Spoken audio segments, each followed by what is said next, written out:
pledge. I pledge allegiance to the flag of the United States of America and to the republic for which it stands, one nation, under God, indivisible, with liberty and justice for all. Okay, we're going to move the agenda around a little bit, but we start with, let's ratify the agenda. Any additions or deletions? Under the auditor's office, we will need to add approval process for the PRC applications we have in front of us. Anything else? Hearing none, I would entertain a motion to approve the agenda as amended.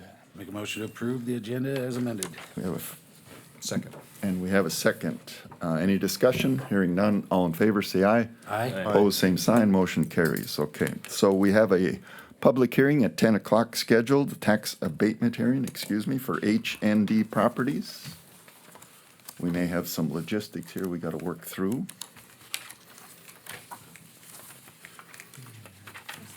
Was going to come. Yeah, she may be here. So it's about page 12 of your packet.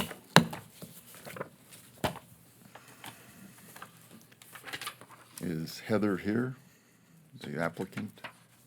She on the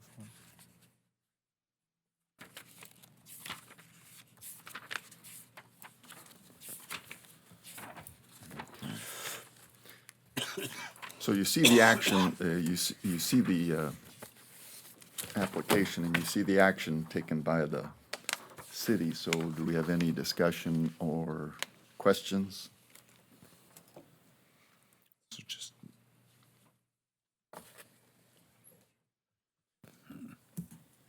This is on if somebody's on the line to call.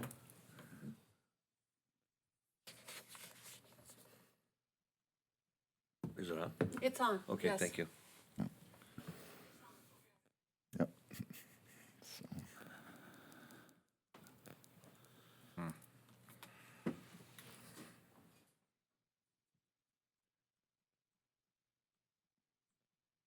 Oh, I guess I would have the one question. When did she actually start renting it as a church? Was that in 23? Is that what she's saying? Yeah.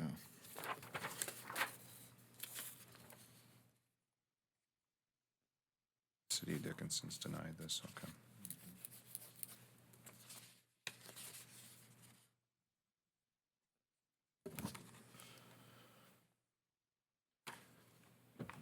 So I guess the question I'd have for Natalie is, was the 2025 application for exemption approved? Because I was told something other than that. And she's got to apply for that yearly. Yeah, the abatement. Yes. Yeah, and the exemption, you're correct, yes.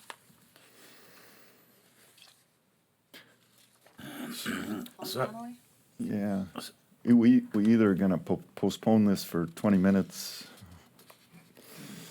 even though it's a scheduled public hearing, we have nothing in front of us to go off of. So other than, yeah, Okay, they're doing that abatement hearing. Can you pop down here quick? Okay, thanks, bye. She's gonna come down. Okay, so can we come back to this and do maybe the previous minutes? And technically, can we do that, Amanda? Public hearing scheduled at 10. So Yeah. we that's- just wait? We'll just have to wait, that's my thought. The city did deny it though, correct? They had denied the abatement, Not the exception. but not the exemption, so that's where I'm confused.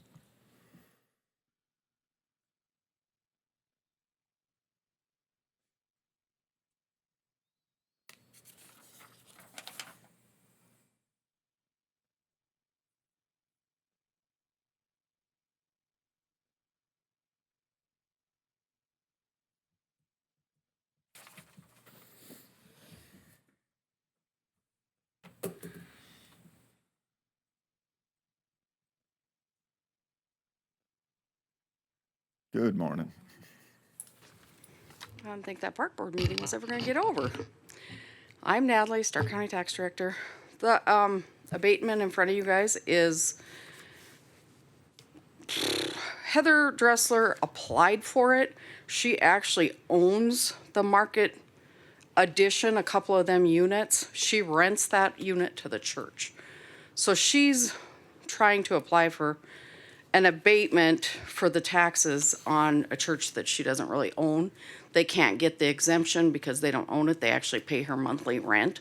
So the city denied the abatement, so Okay. it's just up to you guys what you want to do with it from No, there. the second question, though, is under her statement, she says that her 2025 application for exemption has been approved.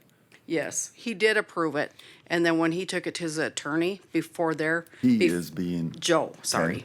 Yep, Joe did take it to the attorney, because I questioned him on it after I read this. I questioned him, and so then he went and talked to Christina Wanko before the city heard this abatement.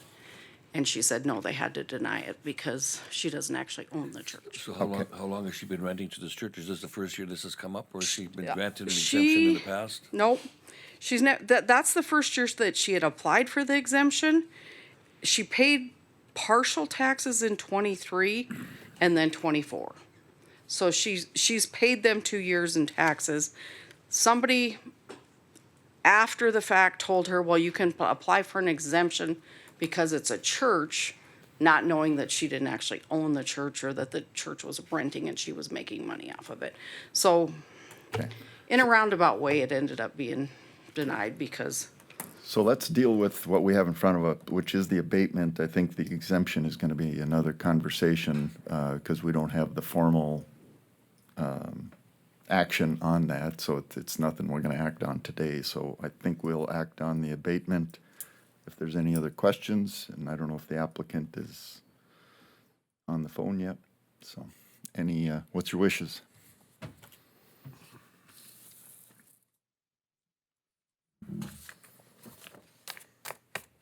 Can we do anything without the applicant being on the phone?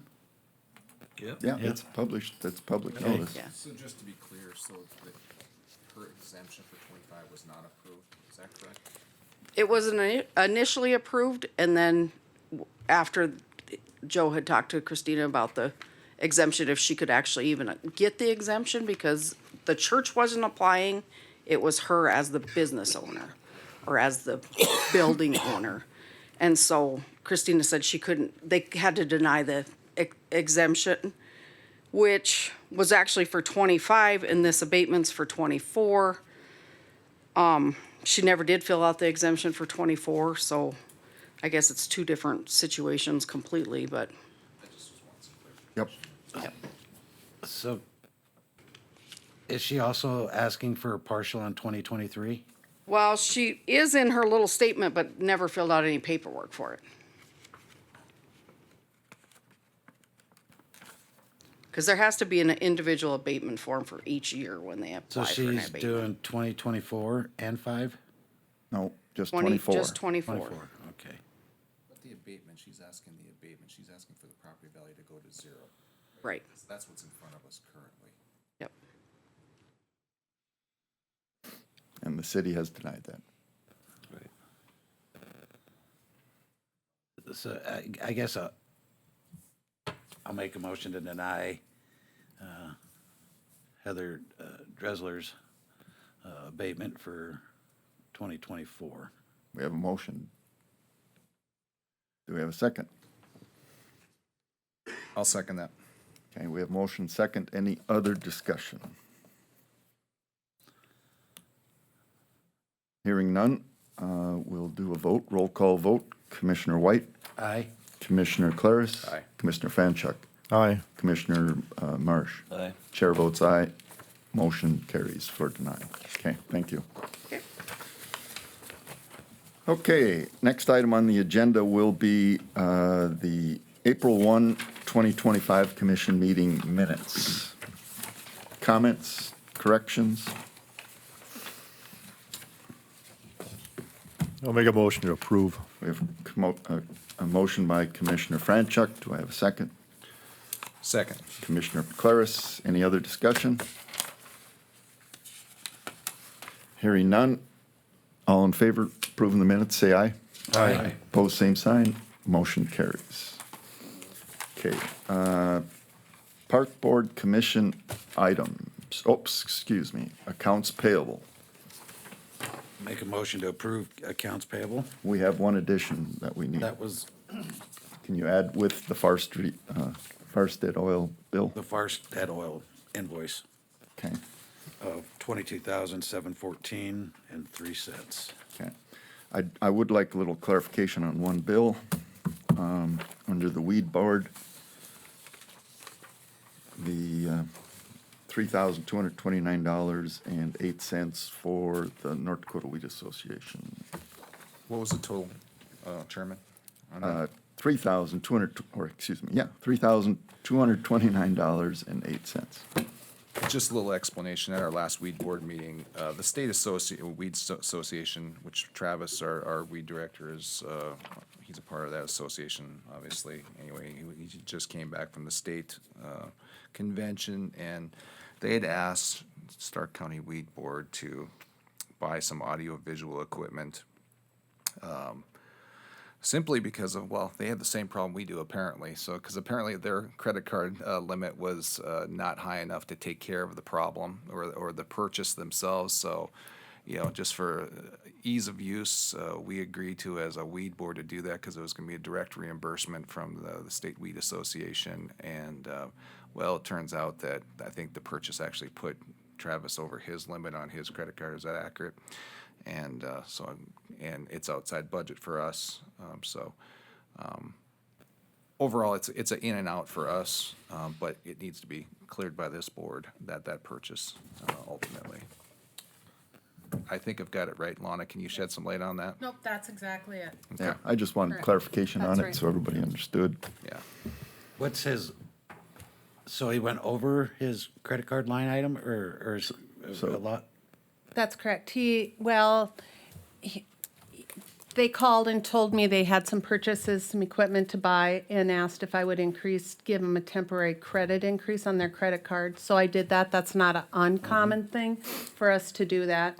So that actually ended up putting them over their credit limit when the statement came out. So now their normal transactions that run off that card are being denied till it's approved today, if you approve it today. So bad timing on the purchase. Yeah. Yeah, so, and in the end, it was good intentions, it's just bad timing, so.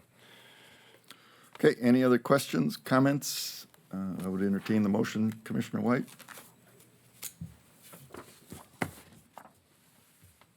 Oh, I make the motion to approve accounts payable with the addition for Farstad and the weed department. And I'll second that. But that was just a clarification, Yeah, I'm sorry. okay. So we have the motion, we have a second. Any other discussion?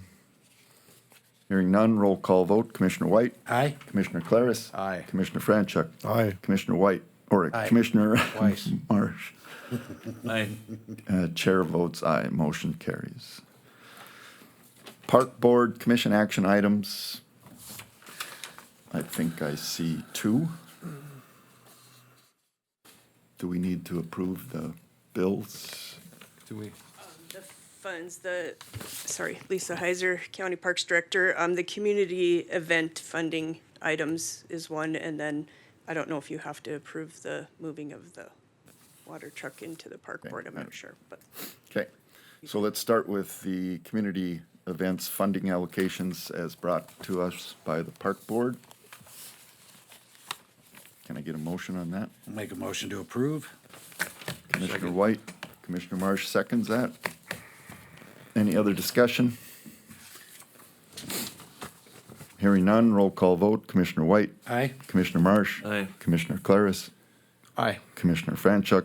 Aye. Chair votes aye, motion carries. Lisa? Perfect. Do we need to make a transfer of that? I think so. Yeah, we probably should make a record of it. Okay, Yeah, so, so it's in both. So I'd make a motion to take the single axle water truck from the road department and transfer it to the park department. and I'd second that. Okay. We have a motion. Do we have a second to transfer the single axle water truck? Any other discussion? Did we ever figure out the skid steer situation here? I think we're gonna keep it the status quo. It's gonna come here in the winter, Okay. summer at the fairgrounds. All right, Tim. Okay, So, I think we can do this.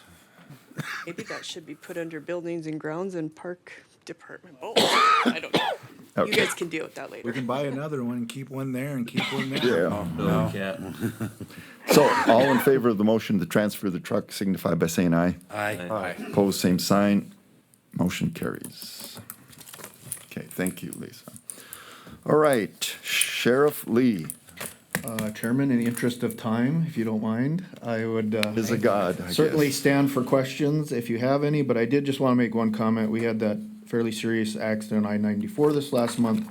And I really have to give kudos to the Richardson Fire Department for all the help they gave us in that accident. It was amazing. Obviously, we would work with the troopers and those guys all the time on the interstate, but those guys were really a godsend. So thank you to them. thank you. I would comment, I appreciate the truck reg information. Yes. It's nice to see that. Yep. Any other comments or questions for Sheriff Lee? Okay, here none. Thank you.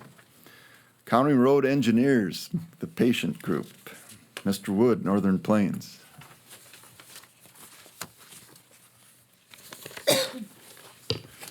Just one real brief update.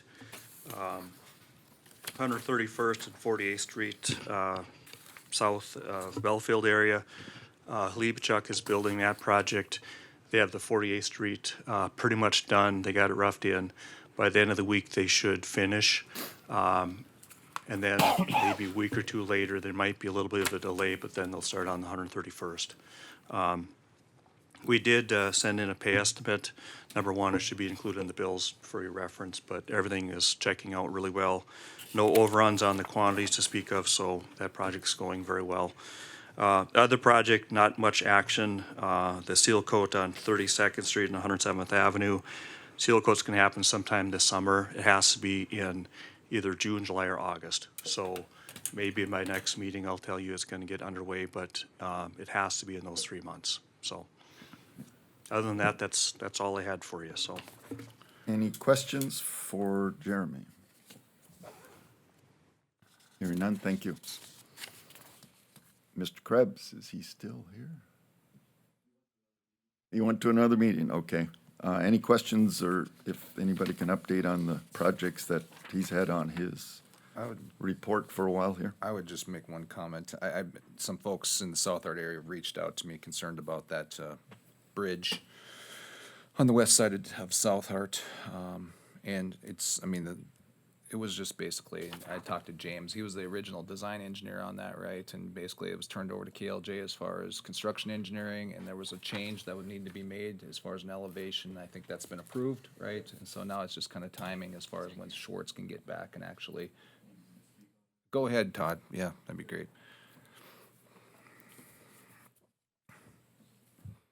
Why don't we do James, and then you can update us? That way James can get his done.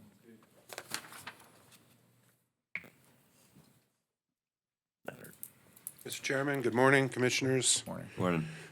My update's also very brief. Our sub-consultant reports are in. Preliminary design is complete. We have submitted the draft environmental document. We are working with the DOT to hopefully avoid the need for a core permit on this project.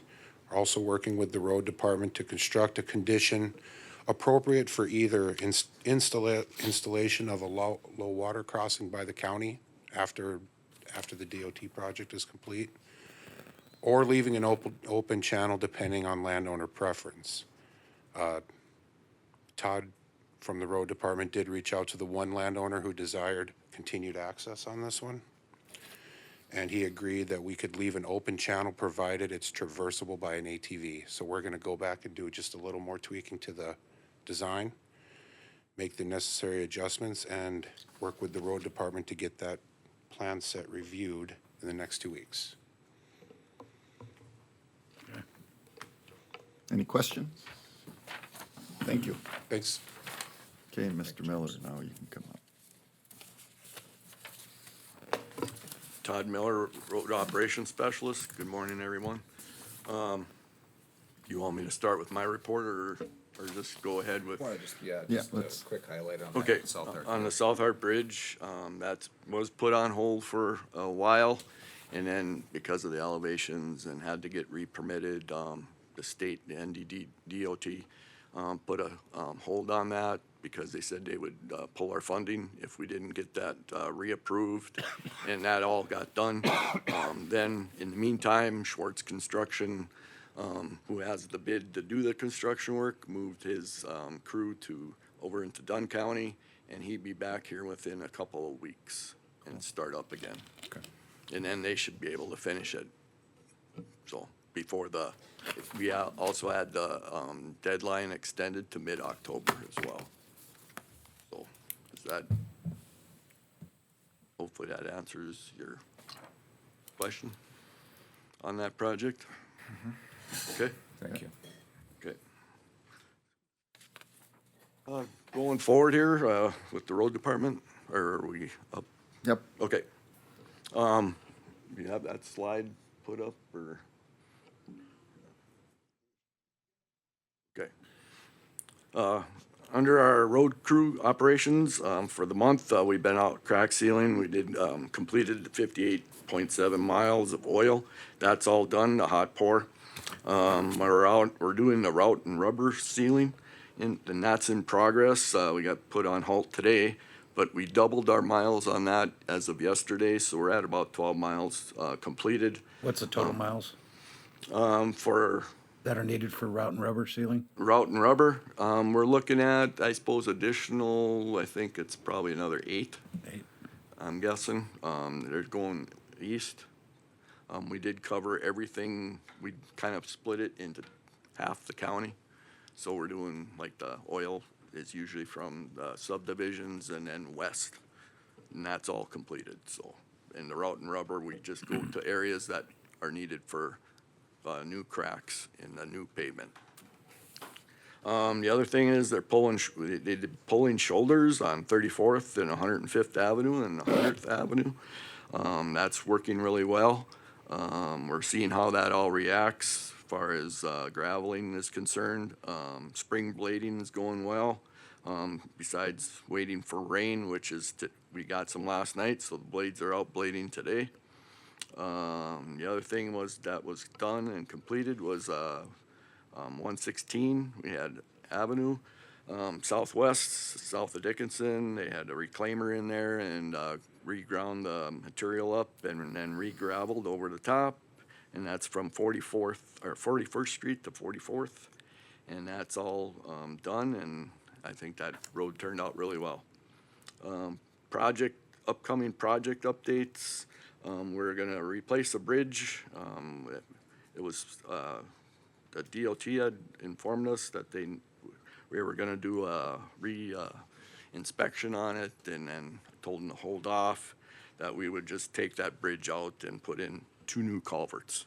And we did the hydrology study, pipes are ordered, so when that pipes are coming in around May 23rd, so then we'll start up in June and take that out ourselves as a road crew, because we have that excavator now.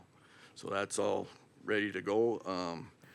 The green fence update, last week, I know they dug the new holes along the section line part, but I don't know if they moved it. No, But everything's- Corey can add on to that. Everything's been moved and everything is to where we need the section line poster pulled out. They worked great with us and told us their plan. They were gonna, if they put anything into that pasture, they're just hot wiring it. No more posts are gonna be there. So they moved everything along the road to where it needed to be, and everything's good. So he called me a couple days ago and we exchanged thank yous, and everything's good. Okay, so that's going okay. I'd say it's completed. Yep. And then, projects moving forward, I need some motions to approve. One is, this is, SRF, it's a Safe Roads Fund. We had, put in a letter of support along with, the Dickinson Parks and Rec, the county road department did when Al was here. Anyway, we did get the grant for $300,000. The county's share of this project, if you could click on the next slide, it will show the map, where, or maybe they didn't put it in, on 39th Street. Or Broadway, West Broadway. Well, anyway, okay, we don't have that. On West Broadway is located the road that goes out below the State Avenue Bridge and heads out to the old golf course clubhouse, which is called the Heart River Retreat, I do believe. And then there's Turtle Park out there and the Dickinson Dike. That section of roadway is Stark County's road. And so then to do an overlay and milling, estimated engineering costs, which the city of Dickinson put together for us, and Al had sat down with him at the time, and they came up with $550,000. And so they did bid this. If they were to bid this out, the bids that the city's been getting is like 30% lower than the estimate. So if that's the case, our cost at 40% would be $154,000 if it came in 30% less, or if it's at this $550,000, our cost would be $220,000 for the project. I would recommend going forward with this, but that's up to you guys here if you want to. I have a letter typed up ready to send over to the city engineer, Josh, and anyway, the other thing on that is that I think it's a benefit to the community, and not only for the city of Dickinson, for all the citizens in Stark County, because it does, as Ben Ray has on his letter support, there's over 100 vehicles that travel out there. They use it for the Cops and Bobbers annual event out at the Dickinson Dike. There's league volleyball that happens out there in the sand volleyball area. They also have all of these activities that go on at the Heart River Retreat as well. So, Okay. do you have Let's any- take that one up right away. If So we is can. that is a complete mill and overlay, just not overlay? Right. And it's all the way to the clubhouse? Yep, and then, yeah, it's not all the way to that clubhouse, it's just to the end of the pavement, and it's Okay. a short stretch. And then the millings that come from that, they would like to use it either in the parking lot for the retreat, or the parking lot for the dike, or the parking lot for the volleyball. There's 3 locations where you can just. And when do they want to do this project? Okay, that was my next thing, is that KLJ wrote the grant. I would suggest hiring KLJ to do our end of it, and they suggested to bid it out locally, because we have Northern Improvement and Central Specialties are in town, and so then you'd get a better bid if we were to complete it. So this fiscal year? Yep. Okay. We have to give them this notice by 16th of this month, and to let them know that we're gonna go forward. And once we go forward, we have completion time of 2026, but we can get it done this year yet. Would this be coming out of the road budget? This would be coming out of, I think we have enough in that, it's called a Prairie Dog. There's like 1.2 million in that account. And, plus I had, checked too, is like with all the, stuff that we don't, that it's our cost for the non-participating on the chip seal and some of the other projects. And so that we would have enough to cover all that. So last fall, when we were doing budgeting, Al presented us with 4 or 5 recommended projects. Would this jeopardize any of those 4 or 5 if we elected to move forward with those as well? I don't believe so, but I think we would have enough for. So this is 220,000, up to 220,000, correct? Correct. Yep. Well, I mean, or does it just come out of the contractor's line item for 2025? Good. Either way. Either way, I mean, I that guess. prairie dog funding or that. Yes. Yep. Okay. What are your wishes?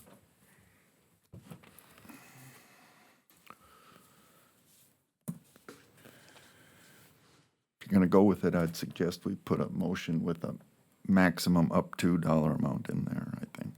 That way it gives you Sure. the liberties to not have to come back. So we have two service providers currently working within the city this summer at some point, right? So the thought Right. process is we put it out for bid. They're already Yeah, here. bid- They bid already have locally, yep. equipment. They'll probably, Mobilization won't be as much yet.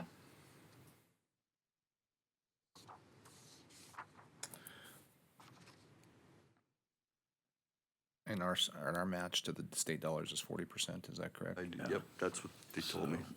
40% of 550,000 is 220,000. Yep.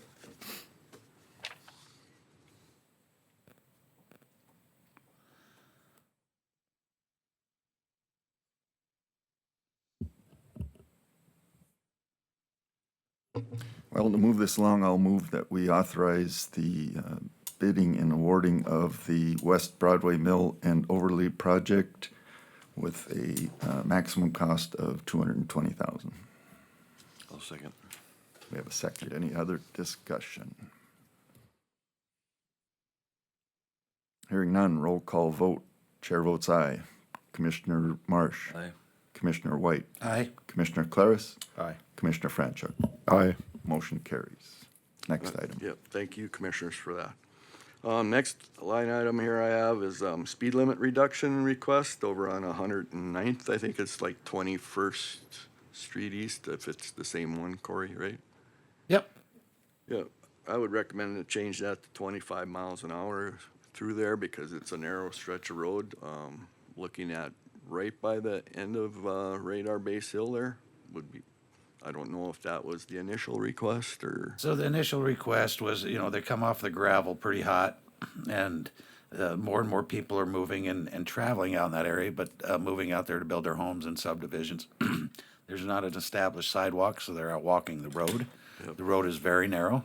The individual that contacted me said his wife and kids had to jump into the ditch. The ditches are kind of steep because there was a contractor that was flying through there, a known contractor, flying through there with a dually pickup truck, and it was pretty scary for him and his wife. So he's very adamant that he would like to have that speed limit even lower than it is now. yeah.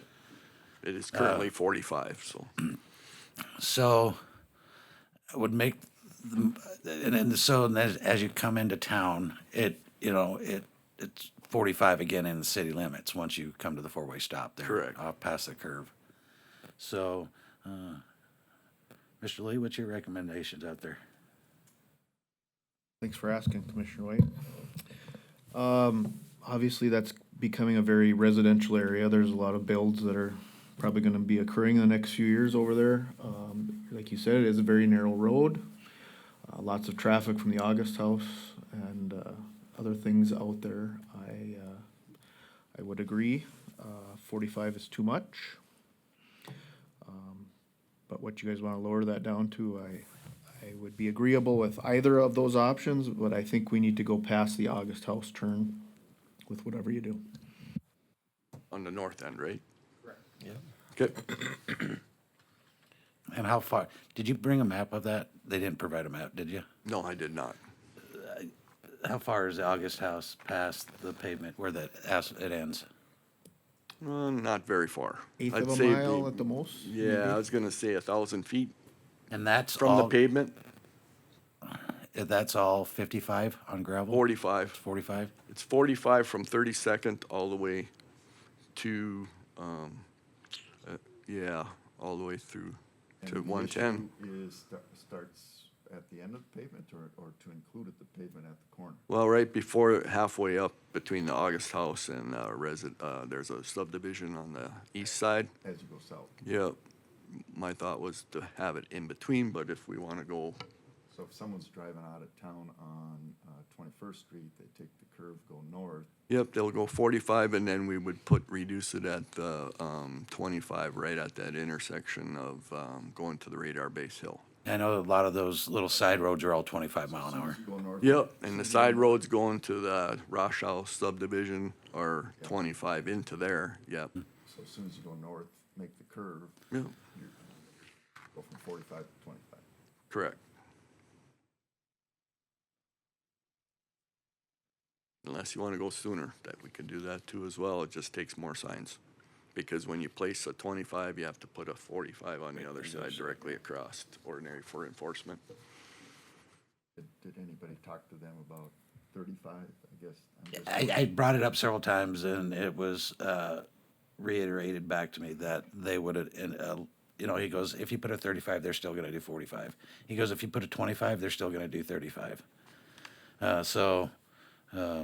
It's pretty straight after that curve, going north out of there, so, and it's only gonna get more congested at some point with homes being built out there, so I am for, you know, the 25.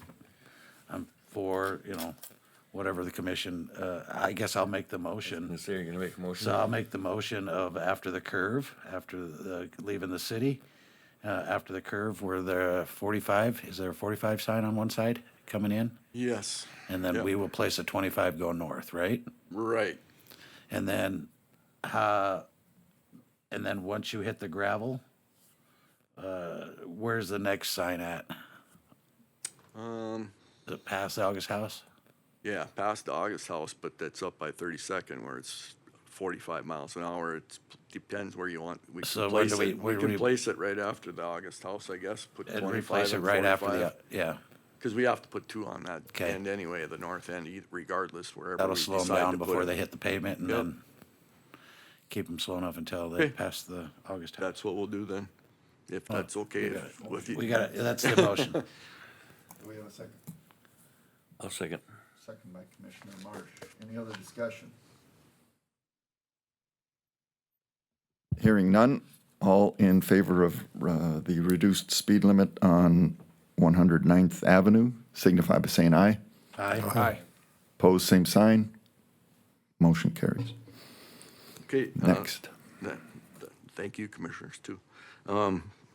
Next thing is, Al had requested me to do some traffic counts, and so I did those. And so that was on 110th Avenue, and that was 337 vehicles per day. And then these traffic counters are out for a full week. And then 109th Avenue Southwest has 105 vehicles per day. I did check into what it would cost to reconstruct 110th and 33rd, and I do believe it's at $390-some thousand for the 2 miles just for reconstruction.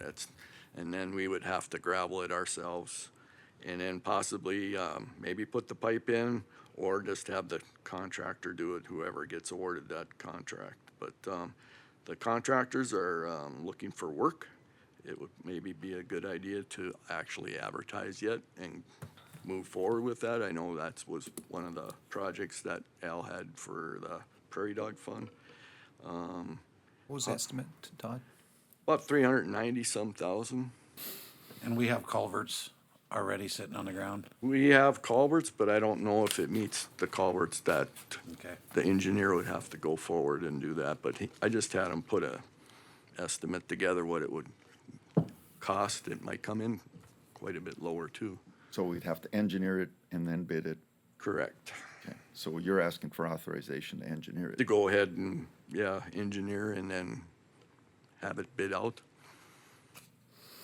this year With yet. just the re-gravel, or would, at some point, is that gonna get hard surfaced then?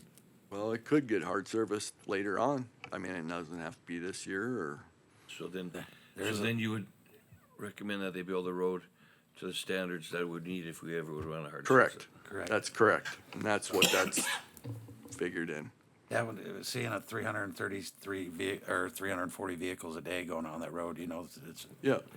And then the thing is too, is it eliminated that segment of road has snow problems. Even the 33rd is narrow, going to the subdivision out to the new bypass.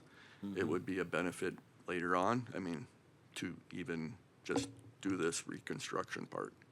Well, And then my recommendation would is bid the reconstruction, but throw a bid in there to see what Yeah, over and like above an that option. would be for hard surfacing as Sure, well. we So sure you have can do that. that. Okay. What is Might as well. What is that surfacing that we've done out there on some of them other roads? It was just a like millings that were taken off the interstate. Was there some scoria with some millings or something that they were? They didn't mix any scoria with it, Okay. no. I thought they had some kind of surface they were utilizing. No. So it's just millings that they utilize? Yeah, we get millings off like an interstate, or we'll go and haul it and take it Okay. and put it down right away. And that's what is that, 1 mile? That would be 2 miles. 2 miles? Total, 1 mile on 110 and then 1 mile on 33rd. Okay. So, can we get a motion to do that? If I may, Chairman, that stretch of gravel there is horrendous religiously. On 110. Yes. And then 109 109 can be just, we would probably try to scare fire that in with the existing rock that's there and then relay it and see how it reacts. Or then, if that doesn't work, then we would re-gravel as well from the Jaeger pit. Okay. Well, if you want a motion, I'll make that motion that we get bids to reconstruct 110th Avenue Southwest and 33rd Street Southwest, and including hard surfacing. Okay. Okay. And can I get a second to that? That's second. Second by Commissioner White. Any other discussion? Hearing none, all in favor of the motion signify by saying aye. Aye. Opposed, same sign, motion carries. Okay, The next item is on equipment purchase for our upcoming year. We have to put in a order a year ahead of time, ordinary, to get those pieces of equipment. I know Al had wanted to get a tandem truck, and we had looked at a oil tank trailer unit, which we need to, that's really priority to replace for safety concerns. Anyway, since we waited on the oiler and didn't get to go ahead to do that, that already went up $10,000 due to the tariffs, they tell me. And then the truck, tandem truck, we have 2 bids for the truck itself. One was $150,067 for the Western Star and $124,591 for the International. And then the attachments are $116,487, and that's from one company. That's the only one we can get stuff from now, I guess. so the tandem truck built as your specking would be how much? With the low truck, all combined would be $241,078. And the oil tank trailer unit would be $129,500. How are you sitting on equipment budget? So, We, That, I'm sorry. No, I'll go ahead. let you- So my thought process is, we don't even have enough drivers to fill the seats we have now, right? correct. So that tractor, tandem truck, I don't think, it should be an issue of just Right. saying we don't need it right now. Right. The other unit, the oil tanker, is 1979. You gave us some pricing here Yep. previously to that, and it's gone up. That's a general consensus. I've had some emailing back and forth on it. Sure. That everybody agrees we need a new one, right? Yep, correct. What can we repurpose our old one with? Can we sell it, give it to another county, utilize it, or? The only thing is about giving it to another county, if we have a safety concern that I don't. Is there a know. safety concern? Yes. Just because of the. Because age of the flues that are inside that tank. Mm-hmm. And you have to be, it hasn't been inspected for a long time. So then it's a safety concern for our people Yes. to operate it as well? Yes, if you don't fill that up correctly, as we're trying to train people to know that, we've already had it blow up once.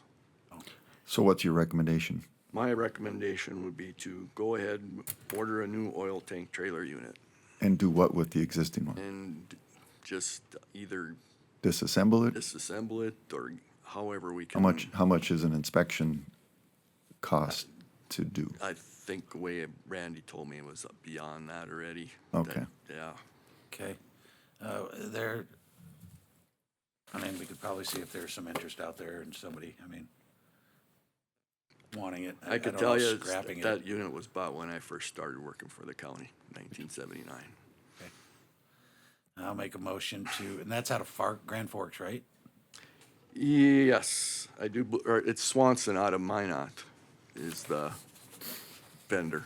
And that we will have it ready in how long? They figure it'll be a year out. By this time next year? Yeah, and we might be done with crack sealing by then. By the time it's ready? But we might get lucky too, or could come in early, I don't know, but, we do need it. And I think a safety issue is,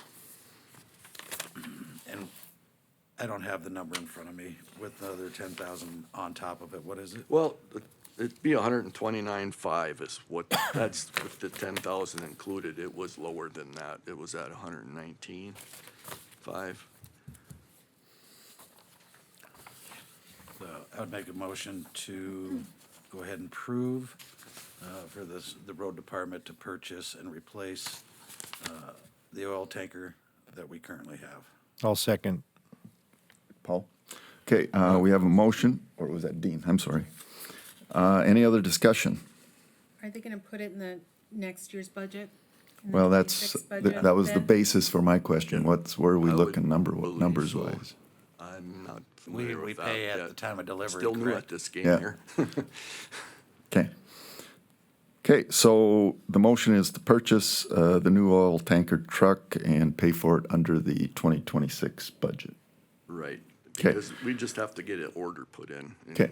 So, I'll take a roll call vote. Commissioner White? Aye. Commissioner Franchuk? Aye. Commissioner Claris? Aye. Commissioner Marsh? Aye. Chair votes aye, motion approved. thank you, commissioners, for that. Okay. Guys will appreciate that as well. The next thing I have is, just some geographical information systems updates. We did update the, viewers, new tax parcel viewer is up and running. The zoning viewer is up and running, and then we also have a office-only auditor's viewer. So commissioners, if you would like to have that as well, I can send you the link to that. The tax parcel viewer has received 1,200 total hits already, and that's averaging 45 per day. The zoning viewer has 1,000 total hits already, and that's averaging 9 per day. So that's good news for that. And then Pro West Incorporated is the engineering firm that Esri, which is the software that you use the geographical information system with. They highlighted Stark County here a couple of weeks ago. I think I sent you guys all the link if you wanted to be attended that. They, on their webinar, which is broadcasted nationwide because they are a nationwide recommended company. And anyway, they highlighted our materials dashboard, which is all our gravel. And since we were kind of booked for time, I would have showed that to you today, but I'll do it another day. Or if you want to just stop in the office and see it. Yeah, I'd like to, just soon bring it down here and, because then it'd be Yeah. broadcasted to the people too, so I mean, that'd be very interesting. I can tell you that when I do the GPS from the beginning, like a beginning point and an end point of where we put the gravel down, I have that all, it's all mapped. And then I run a report from where the guys put their loads in and stuff. Some of my reports have come back only 200 yards difference, so, which is amazing. It's amazing, yes. There's sometimes I have to look in and say, well, why is it that big a difference? But then I found out that when we were entering it in, hauling material was just one line item. Now I have it, if they put it on a stockpile, like haul it to the shop, then they put down stockpile. So then that made the difference. So that's been taken care of. So other than that, that's all I have on geographical information. Had a lot of numerous requests for approach permits, utility permits, water line permits as well. And those are all been approved and going forward with that. And then I also had a request for Adopt a Highway program for cleaning up. So I did some research on that, how the DOT handles that. DOT has some forms, and they said I could use those and just have to change the agreements on that. And then I would take it up to Amanda, and she can look at that. And then the next meeting, I would bring it to you guys and have that looked at. Who pays for the signs when those adopt signs goes up? Usually it's the county. Okay. That we've done in the past. We have some signs available. We could actually put those up already for them But, ordinary to do it the right way, I like the way the DOT has the Adopt a Highway program. It's kinda explains to the group that's taking care of it, what they can and cannot do, tips on what to be, prepared for, because nowadays you really don't wanna pick up a lot of things out in the, so I wanted to check to see what our liability for that is and make sure that if the DOT has this in place, and so I did call their district office guy and, or manager, and he told me, yeah, go ahead and use those if we want, so. The other thing is on the Highway 10 turnout, I know Andrew isn't here. He wanted to meet about the right-of-way, possible purchase right-of-way and, temporary easement going around it if that does get constructed. That was for the roundabout. For the roundabout, yep. And, if we could, I would like, Commissioner, White to be there and whoever else would like to, I would, maybe Neil, if you would like to be there. That might be 'cause, something that gets pushed down You know, the road again, but so I don't, When is that? whenever. To be scheduled. Yeah, it's Okay. to be determined on that, so. I'll work it out with Corey, and if I can be there, I'm Okay. more than happy to go. real quick, the Taylor Trap Club, how much loads did they take? That was not, nothing has been done yet. Okay. Keith, Bogan was wondering if, are we supposed to haul that, or are they gonna haul it? I think We they're- could, They're hauling it, they correct? said. They said all we had to do was load it. Okay, so then I'll relay that on Then to you him. just update the auditor's office so they know that. Yep, Yeah, I think he's only asking for 3-4 loads or something, wasn't it? okay, Yeah. okay. And they're actually they're hauling some material right now from the Heinley pit as we speak, so. Okay. I mean, not to there, but to another location. We are doing that ourselves onto another road up northeast. The last thing I have is Highway 10 East, the truck bypass. I think we did some painting over some white striping last year. Was there something we were supposed Yeah. to go back and complete this year? Yeah, when that chip seal is, gonna be here, and they do that chip seal, they're gonna chip seal that section as well, and then they would put the new striping Okay. once that is completed. And then I got one other thing that came up is, on Friday, last week Friday, HDNR, which is the engineering firm that is, assigned to us from the DOT for bridge inspections. He sent me a list of 96 of those.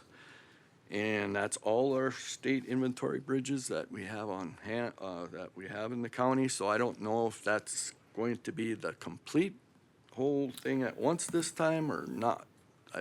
Haven't, but if it is, cause our last bill, our share was $13,825. So know that one time when we had a big amount, it was over 40-some thousand.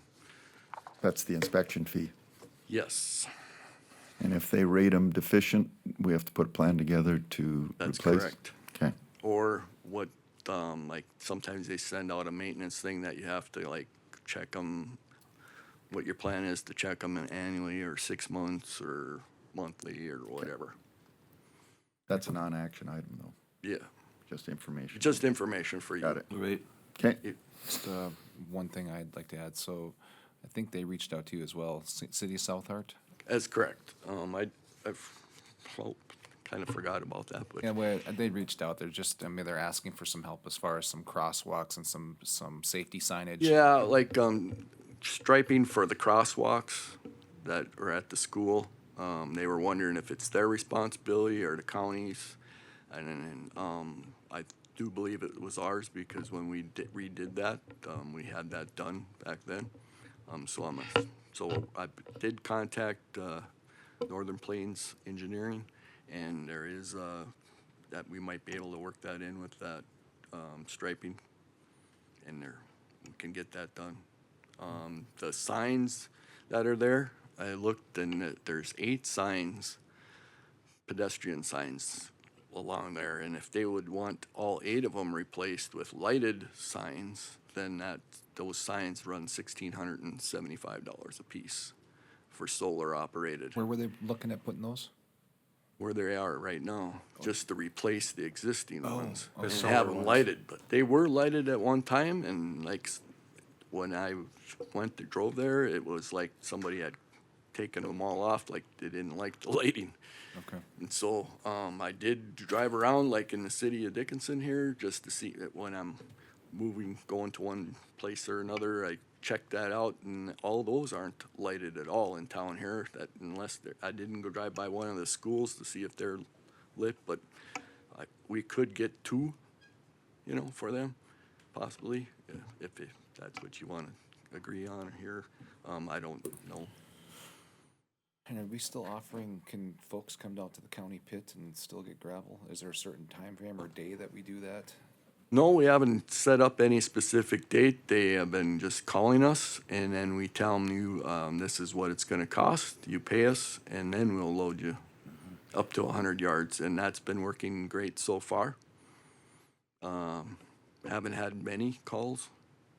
We had a few, but it's all being taken care of. The only things we had that were sent out were like when Dunn County and Billings County and the city of Belfield came for MC 3000 oil for crack sealing, and we sent bills to them from the auditor's office. Okay, Other than that, everything's going pretty good. okay. Any questions, comments? Not, thank you. Okay, thanks guys for your time. So Carrie, you want to come up for the Dickinson Clay Target Club?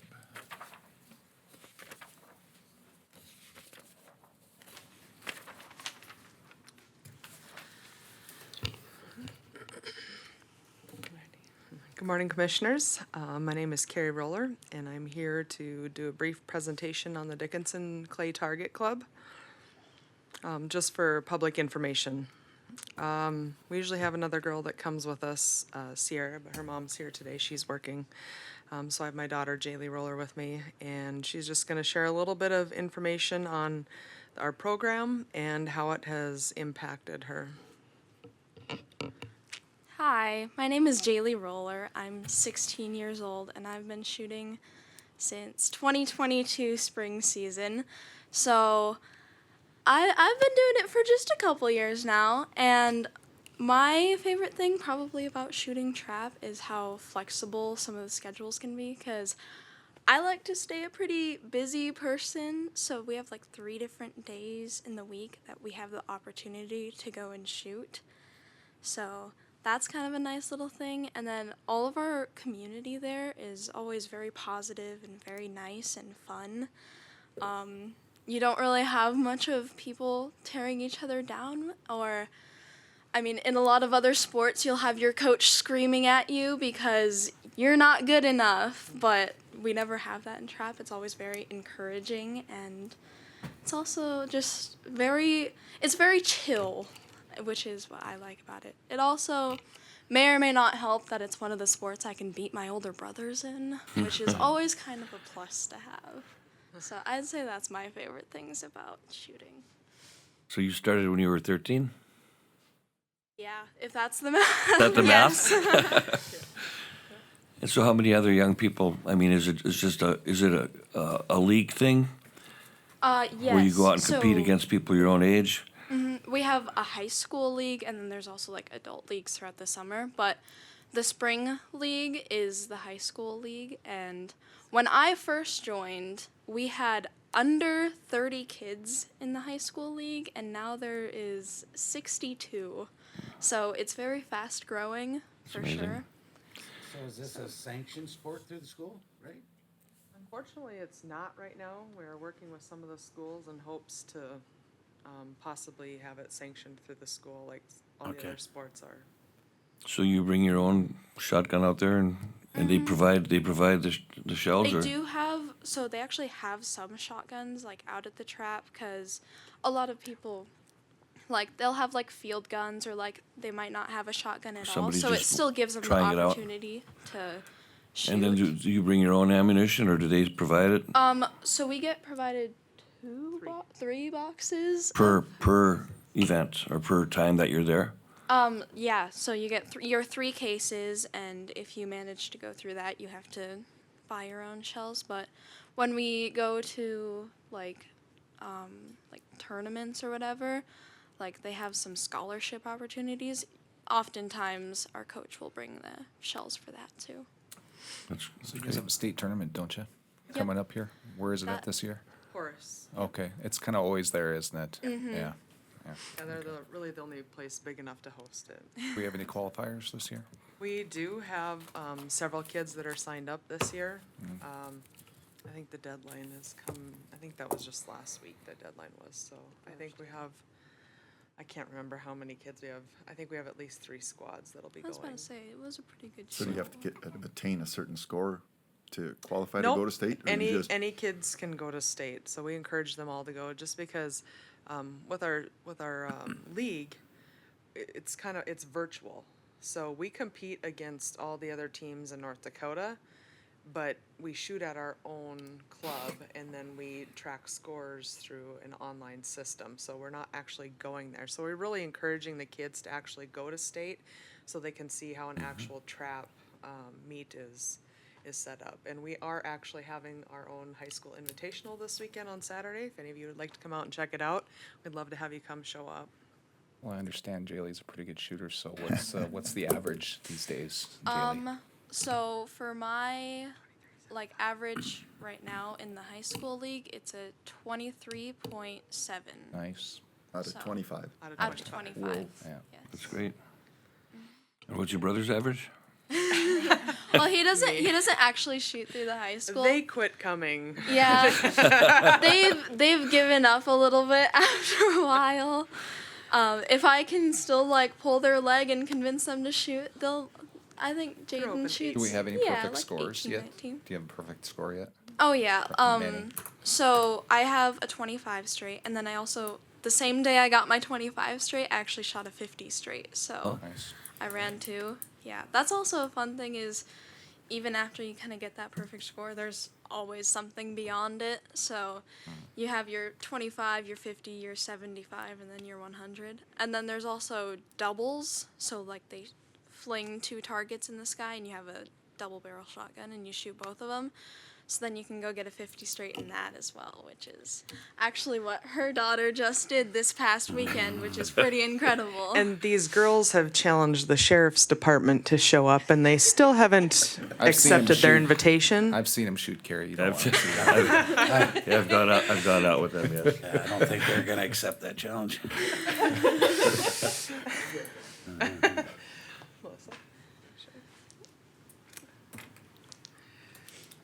I have to write mine down because I'm not a speaker. So thank you for the opportunity to speak. My name is Melissa. I have a daughter who is currently in the high school trap program. I'm here today to help enlighten and share with you the unique and valuable role the Trap Club plays in our community. Dickinson has desperately needed a place that brings every family, friend, high school, college, business, and church together. Being a member of our club offers something special to every cause in our community. My family experience with our club started through the high school league with our daughter, Sierra. What we thought was just a normal high school sport turned into something more valuable than anything we could have imagined. It brought family unity. It gave family common ground. This has happened with more families than I can count. Kids connecting with parents in positive structure settings. Another fun fact is the business owners and regular people get together and know each other. And next thing you know, people are making career changes or employers are finding star employees. Another key benefit for Dickinson is because of Blaine's leadership and coaching, Dickinson's youth is on the radar for many colleges across the country. Currently, we have 62 students in the high school league with all high schools in our county. It costs us about $450 per student with ammo and clay, and we do this with donations with the businesses. Sierra, while part of the high school trap, she has chosen to go much further. She also travels to local states and all over North Dakota for the ATA competitions throughout the summer.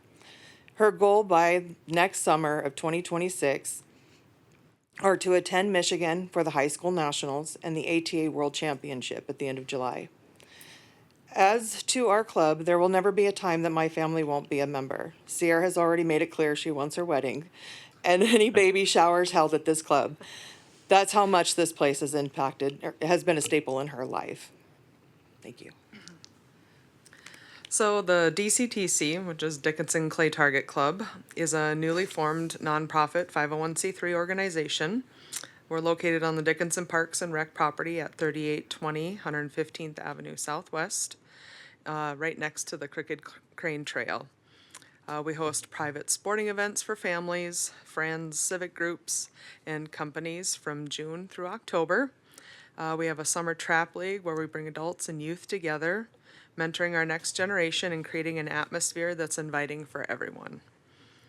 Very, very soon, we will be breaking ground on a brand new clubhouse, and that will have a year-round simulation room where our kids are going to be able to practice through the winter, and a training place for a hunter safety program. We're open to the public on Tuesday and Thursday evenings, as well as on Sunday afternoons. If you guys have any questions, I'd be happy to answer any of them, and thanks for your time. Technically, they have broken ground now. What's the Very membership cost? It's $40 a year for a family. For a family, yep, and $20 for students. Is there a age limit? The youngest, what's the youngest age that you could? So for our high school program, to actually be in league, they have to be 12 years old, so 6th grade and up, for our high school league. But if there are kids that are younger than that are able to shoot, they're more than welcome to come out with their family members and shoot. They just wouldn't be able to participate on our high school league yet, but we welcome that, encourage that, because then we can get them ready for when they are able to join the high school league. Do we have a state champ at that club? We may this year. Sierra is shooting very well. She just went to Billings this last weekend and participated in the oyster shoot and won HOA, which is high overall. So she did very I think well. I talked to one of the coaches. He's. 5 over 600. I think I talked to one of the coaches. Isn't there over 80-some clubs across the state there in the high school clubs? There are a lot of clubs. I'm not sure exactly how many there are, but we'll be going to State and Horace June 12th, 13th, 14th, that weekend, right? Father's Day weekend. And there will be roughly 500 kids participating in that state shoot. So on the state level, is there any credits available for participating in something like this? Not that I know of. No. Right. Yep. That's what I was getting at, is the sanctioning by the Yep, state. it would, I know that, I know Doug Damas, his son shoots for Trinity, and he was visiting with them to see if that's something that they can get going. How many schools in North Dakota have annexed this sport into their schools? That's you a know? question I can't answer. I don't know. Blaine Okay. might know that. Blaine Dukart, our coach. He's an amazing coach. He's very, very good. I'm very good. Yeah. We have a lot of very happy kids that are out there every week and lined up waiting for him. So. And I want to just correct the record. He did accept the shoot off with the kids. So they're currently working on getting a team carry. Didn't know.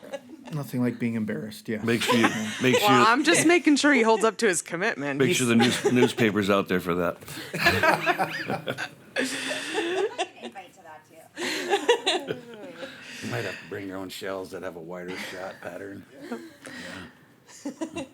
So, and as you can see up on the board, that's the picture of our new clubhouse that's going to be built and the interior layout there.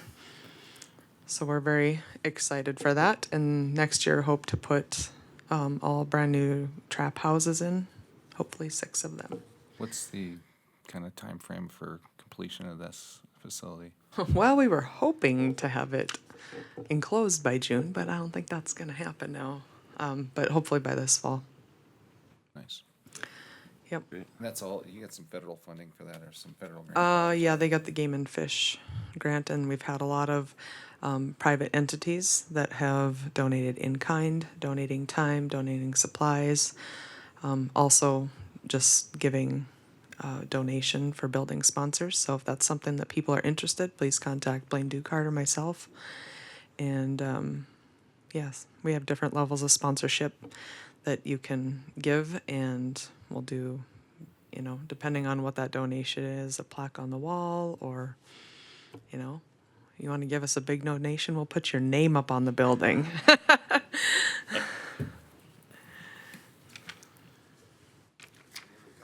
Any other questions? Thank you very much. No? Very Thank interesting. you.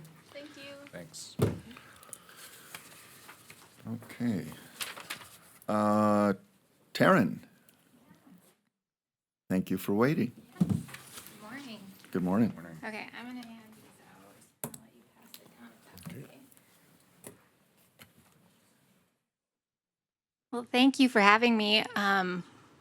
Dean, I just handed him some packets that he's gonna pass down. On top is our annual report. It's at the printers. You'll all be getting a copy of it. But I just wanted to bring a copy of it today just so you had it. So just for the record, my name is Taryn Dorr. I'm the Executive Director for Roosevelt Custer Regional Council. Roosevelt Custer is one of 8 regional councils in the state of North Dakota, and we represent Region 8 here in Southwest North Dakota. Our primary role is to support economic and community development at the regional level. So that means we are a resource to communities, whether that's providing technical assistance, strategic planning, helping identify funding opportunities, or writing or managing grants. Those are some of the services that we offer. Our goal going forward is to be a trusted partner to both our counties and our cities across this region. So I just want to emphasize today how important your partnership is to us as an organization. So your county support is what allows us to access funds from the Economic Development Administration, so that your local match is our funding match against the EDA funding that we do receive. So this is how every regional council in North Dakota and across the country is supported. And so your investment is what makes it possible for us to bring those federal dollars back into this region. I'm very proud of how we've grown the regional council over the last few years. I took over as executive director in July of 2022. And last year alone, we helped secure over $4 million outside funding into Region 8. We supported infrastructure projects, fire hall projects. We helped write grants through the Department of Energy for some of our rural communities. We helped expand workforce development efforts. So we launched what we call the Wide Open Wonder campaign. That's a Southwest North Dakota workforce marketing campaign. We have an online job board. We have a website. We're currently making a relocation guide for Southwest North Dakota that will be pushed out. We've been doing a lot of paid online marketing Southwest North Dakota, the great things that we have here. We have photographers in every county in the region that we have contracted with, one right here in Stark County. And so that photographer will be taking new pictures, so we have more materials to advertise our communities. We also worked with a videographer that did videos and creative videos for Southwest North Dakota. So we've been putting those out on YouTube, social media, and reaching those markets that potentially could look at moving to Southwest North Dakota. We also are currently working on a tourism planning effort. We know that with the library coming in 26, that the potential for tourism traffic in Southwest North Dakota increases for all of us. And we want to make sure that every county in Southwest North Dakota has the opportunity to capitalize on that, bring tourism into their communities. And so we're helping them figure out what their assets are, how they can invest to make tourism a bigger part of their economics in their communities. We also did State of Region 8 last year, and this was, I think we had 80 people at our first State of Region event. We had them talk about legislative issues. We had roundtables. People stuck around for the roundtables that day and talked to legislators, and we took all that information. We put it into a legislative packet that you have in your folder today. We mailed postcards to every legislator in the state and said, this is the priorities for Southwest North Dakota. So that is a key thing that we do. We want to bring our communities together. We want to bring the people in our region together and hear what they have going on. So we've really got the regional council back on solid ground. I'm very proud to say that. We're really working hard to build a stronger, more active council that serves our region well. Our mission going forward is to become the go-to resource for our counties and cities. We want to expand the technical assistance that we offer. We want to secure more funding for our region and continue to build that long-term momentum. And we're committed to that.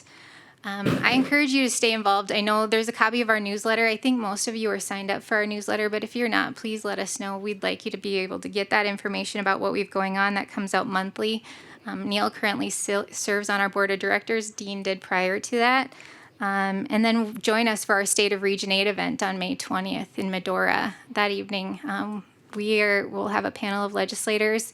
We'll be giving an update on what's been happening in Southwest North Dakota, and we'd love to see you there. So we want to just thank you again for your continued partnership.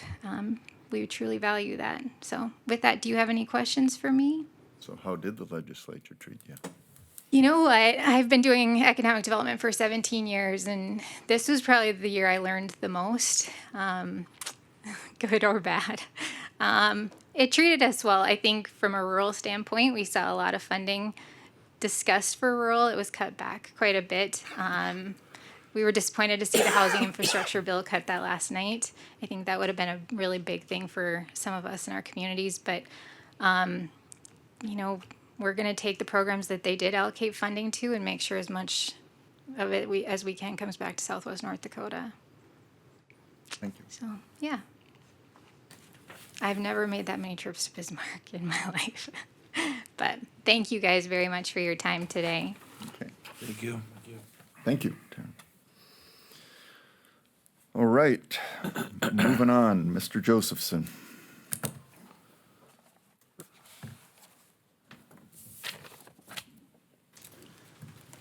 Good morning, Chairman Messer, Commissioner Steve Josephson, County Planner. We've got a number of things that the Planning and Zoning Commission had public hearings on and made recommendations on, so I will just dive into them.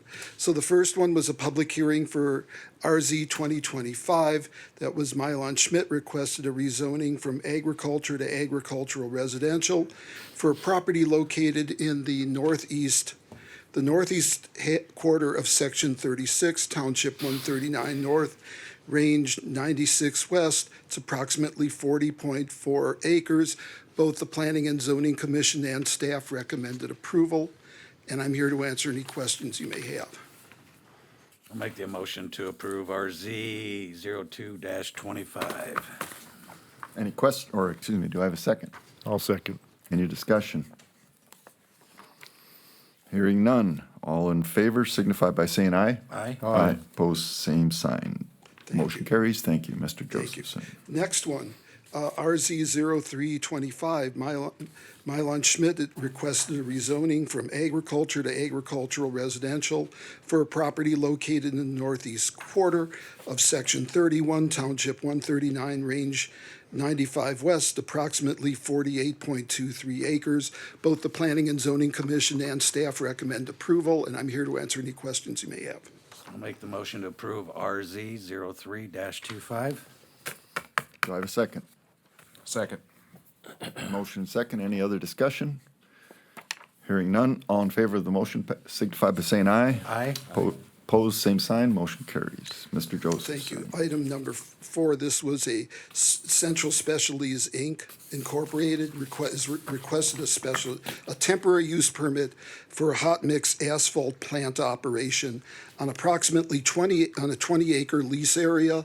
It's located in the west one half of the northwest quarter of Section 22, 140 North, Range 95 West. They are requesting this because they're working on a local road project. Both the Planning and Zoning Commission and staff recommend approval subject to conditions. The applicant reviewed the conditions and had no objections, and I'm here to answer any questions you may have.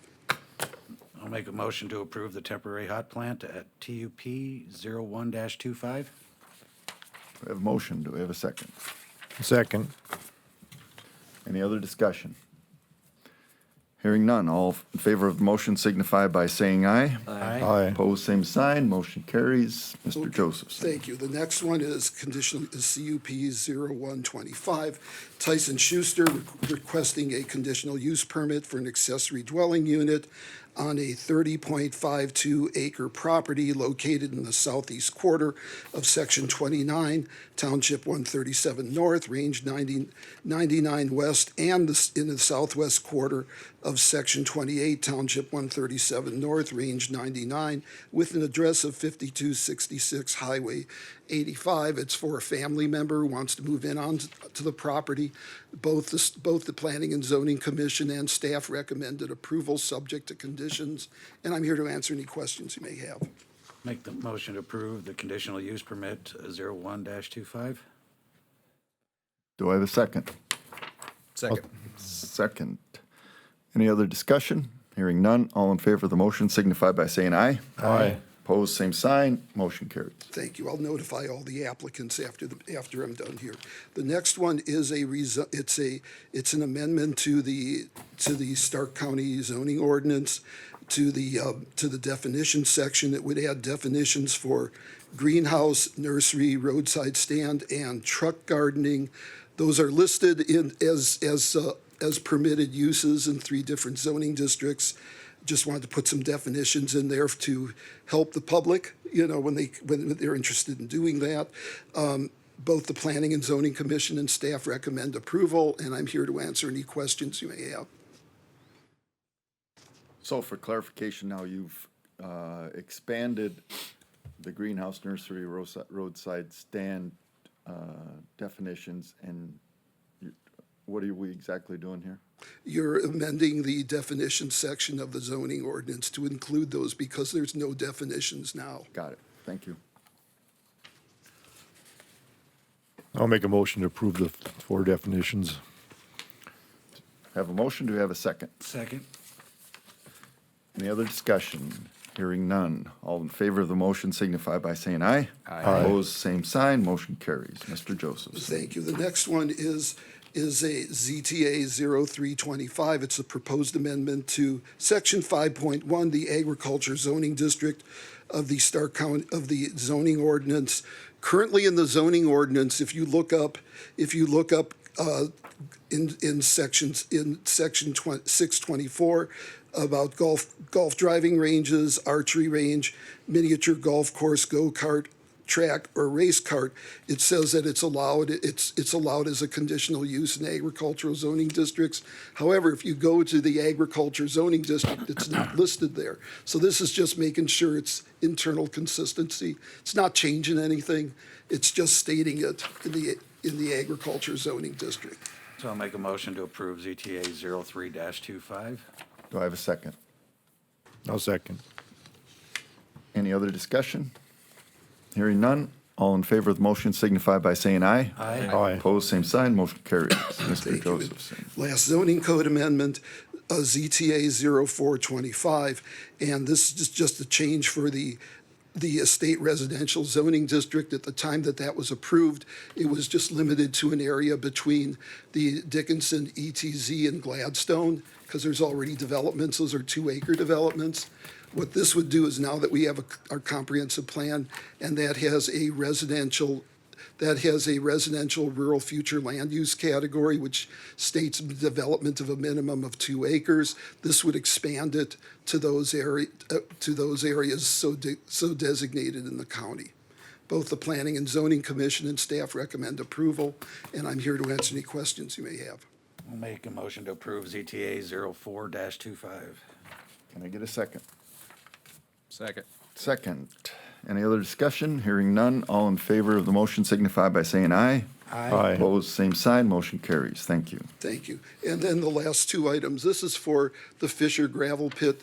These are conditional use permits. Conditional use permits are conditions so that they're approved they have to be renewed every year. That way, someone can get out and check for weeds and other things of that sort. So the first one is to renew the conditional use permit for a gravel pit operation on a 30-acre parcel located in the southeast quarter of Section 27, Township 140, Range 95. And I think you have to do these separately. Okay. This doesn't go to Planning and Zoning Commission. This goes directly to County Commission. So can I get a motion for the approval in section the southeast of 27? I'll make the motion. Okay, can I get a second? Second. Okay, any discussion, questions? Hearing none, all in favor of the motion signify by saying aye. Aye. Opposed, same sign, motion carries. Okay, next. All right, the next one is a conditional use permit for a gravel pit operation on a 10-acre site. This is also within a larger area located in the northeast quarter of Section 27, Township 140, Range 95. Okay. I'll make a motion to approve the conditional use Motion. permit Can I for get a this. second? Second. Second. Any other discussion, questions? Hearing none, all in favor of the motion signify by saying aye. Aye. Opposed, same sign, motion carries. We will let Fisher know, and just to let you know, we have 3 applications that have come in for the May hearing so Okay, far. just stay at the podium. We'll take the Planning and Zoning Board appointments or appointment right now, as long as you are here. Mr. Franchuk? We had 2 applicants for that.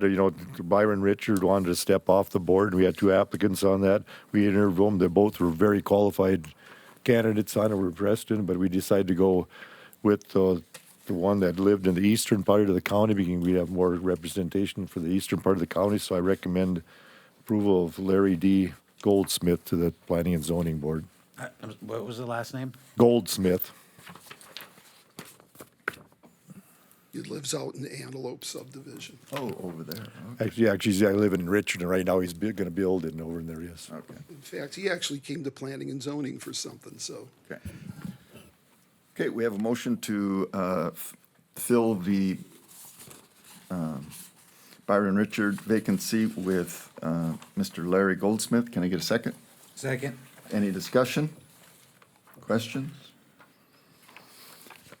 Hearing none, all in favor of the motion signify by saying aye. Aye. Aye. Opposed, same sign, motion carries. And Thank you. you'll let Mr. Goldsmith We know? will, yes, we'll let both of them know Let the both board's know. decision. Yeah, okay. Thank you very much, appreciate it.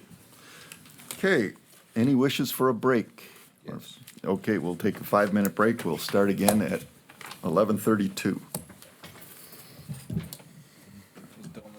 Call back to order. Okay, we are at the Veteran Service Report. Jessica, do you want to give us one? I see you prepared one. Still good morning. Good morning, Commissioners. I am Jessica McClellan, the Veteran Service Officer. I did type up a brief summary of what our office does. I went back through the year of different events we have attended, so I don't need, if you want me to read it, but just a couple highlights. In March, I was a part of the Welcome Home 50th year anniversary to the Vietnam veterans. I'd like to thank Sheriff Lee for coming and supporting that. We served 150 veterans lunch, and Subway did donate all the food. And then last week on May 1st, we had the ribbon cutting ceremony for the new VA clinic. Thank you, Commissioner Marsh. He attended and supported it, and it was a good turnout. Any questions you have for me? Very enlightening little report. Fits our time agenda very well. Yes, yes. Thank you for the update. Yeah, thank you. If you have anything, you know how to get a hold of me. All right, Mr. Brad, Emergency Management.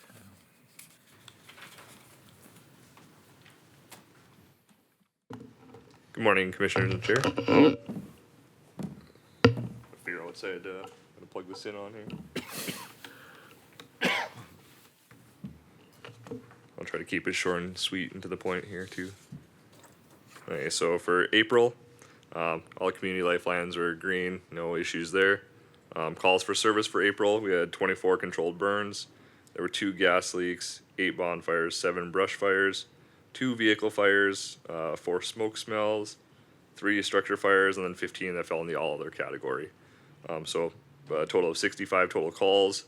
So those controlled burns, a lot of those were requests being called in, and then either denials or burn barrels, because burn barrels were accepted during the burn restriction that we had in place.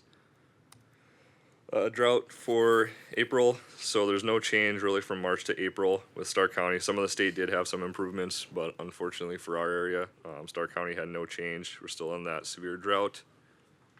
The outlook from April through the end of July, the brown is where drought persists. That kind of yellow golden color is potentially drought developing throughout the next couple months. Some of the recent fires throughout the state, large majorities are over 3,000 acres. The state for the month of April had 293 fires across the state, just shy of 19,000 acres burned.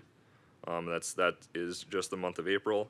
Stark County had 3 fires with roughly 4 acres burned. And that's all I have for that. Do you have any questions? Anybody? Okay. And then I do have a request, which you should have in your packets, for the Motorola portable radios. So we are requesting purchasing 2 APX 8000 portable radios to be used for mutual aid calls throughout the county for and surrounding areas for any calls, I guess, for service.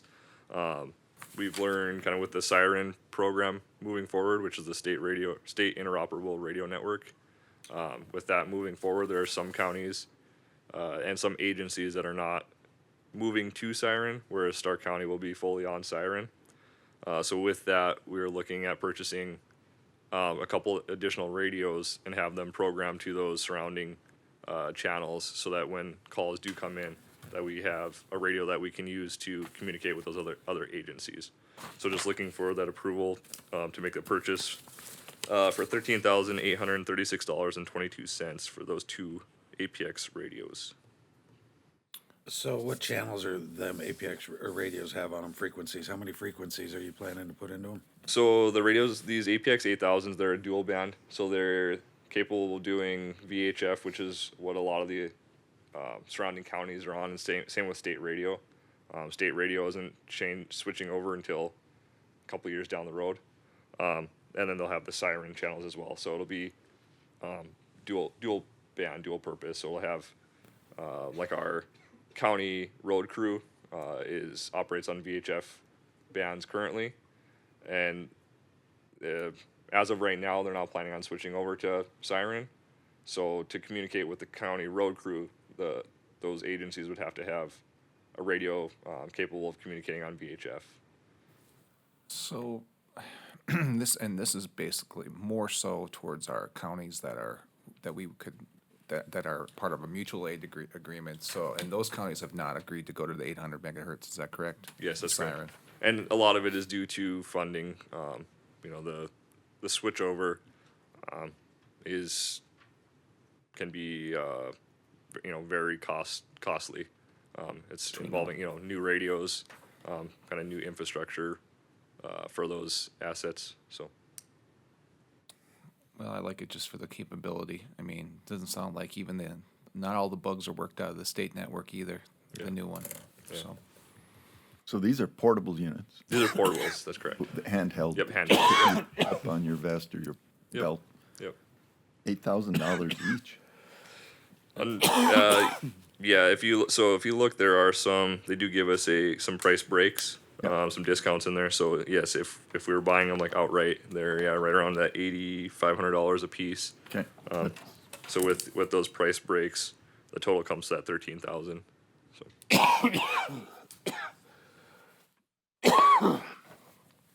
Well, it's unfortunate that we have to do this, but it's very important that our agencies be able to communicate too. So I'll make the motion to approve this purchase of those 2 radios. Would you put a dollar amount on them? $13,836.22. Okay. Have a motion for the purchase of the 2 radios. Do I have a second? Or Where are you purchasing these through? I'm sorry. So the company that we'd be purchasing them through is through ECI Electronic Communications out of Bismarck is the company that provided the quote for us, and that's where we've purchased our previous radios for most of the fire departments or most of the entities across Stark County have used ECI as their. So what brings the cost of these radios to that high though? Are they intrinsically safe? Or are they? A lot of it is so the dual band brings the price up quite a bit, and it's unfortunately, Motorola kind of has the market on, on that, so, and, Especially when you tie into everybody else's systems, yep. it's, they can ask whatever they want.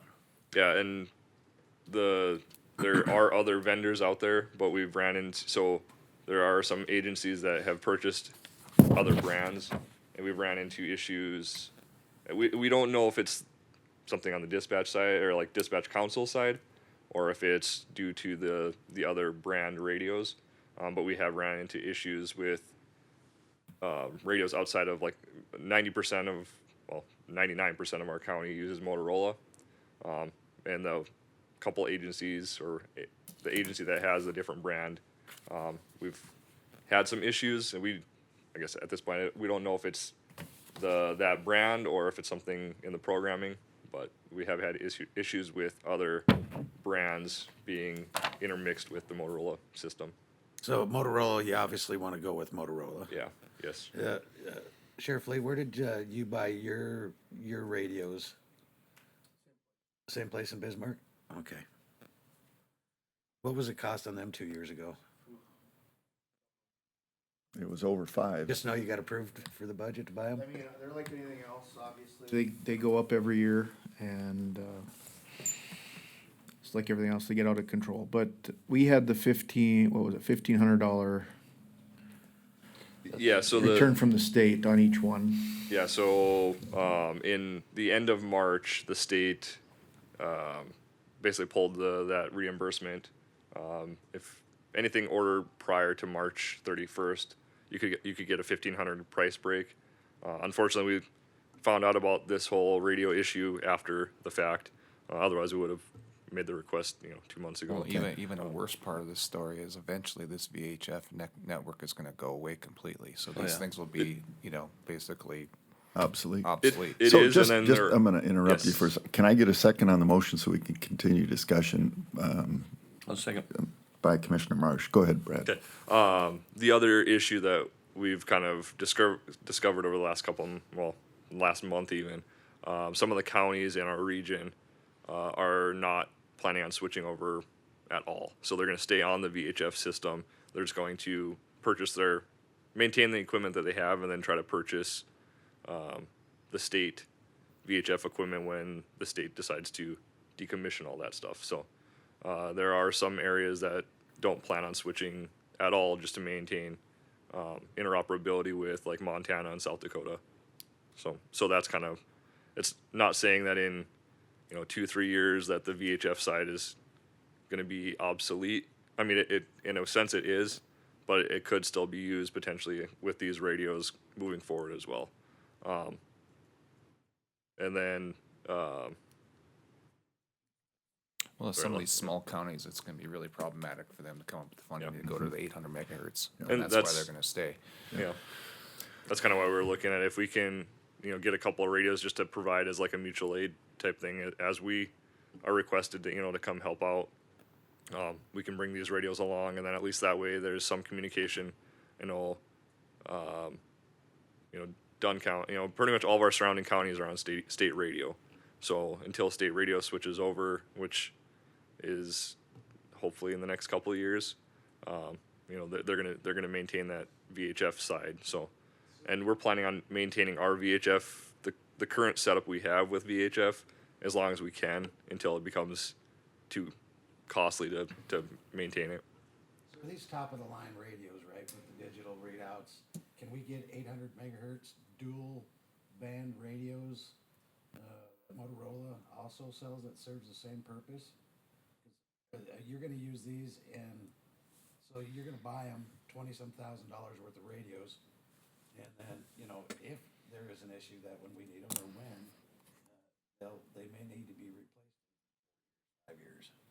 How many? I mean, are all your radios in use that you purchased? Yes, if we have a spare, it would be one, I believe, but I think we're all in use right now. So the question I have is, how's this reflect in your budget? So we don't have, so that's why I'm, I guess, bringing it up to you guys here, is we don't have it in our budget. So the request would be if we could take it out of like the general fund. What's for the delivery time on them? They're Corey Lee, do you know Sooner the than last? you think, 'cause Corey It's ordered a bunch and he said it'd be 6 months and 2 weeks. it's I'd say it's kind of up in the, it's all dependent on how busy they are. We've had some, yeah, like Commissioner White was saying, that where it could be 6 month lead time, and we've had Belfield just ordered their radios in the middle of January, and they received them the end of February. Okay. So it could be anywhere from 3-4 weeks to a couple months, but we'd like to get them ordered now, so hopefully we can have them before. Hopefully we don't have a huge fire season, but before anything gets worse, where we may need them. I mean, currently, with us switching to 800, how do we communicate with these counties that don't have state radio? So most departments have purchased at least like 1 or 2 of the dual band radios. I think all the fire departments have at least purchased 1 to put in like their trucks, so they can at least communicate that route. Ultimately, if it came down to it, if we had a large enough incident, we would try to establish like a unified command, and then that way that department would still operate on their channel, their VHF channel. But you as emergency management or emergency services, how would emergency services communicate with folks outside that So- don't have 800? So our vehicle, we have a dual band in our pickup, and then we also have one in we have a couple of portables. Lena and myself have a portable that we can bring along for us to use, and then these would be looking at doing the additional to give to like an incident commander to be able to communicate interagency. So we currently have a couple of ones that are being used by us. These would be in addition to that to be able to help bridge that gap between the VHF and siren side. Any other questions? Probably need to clarify where you want to take this money from if it I gets can approved. amend the motion to, I'll amend my motion to include that those funds come out of the general fund. Bernie, you okay with that? Okay, any other questions, discussion? I mean, we should have the money in general fund, don't we? Yeah, that's fine. Okay, roll call vote. Commissioner Claris. Aye. Commissioner Marsh. Aye. Commissioner White. Aye. Commissioner Franchuk. Aye. The chair will vote aye. Thank you. Thank you. Okay, Natalie, you want to come up for a couple of out-of-state travel requests here?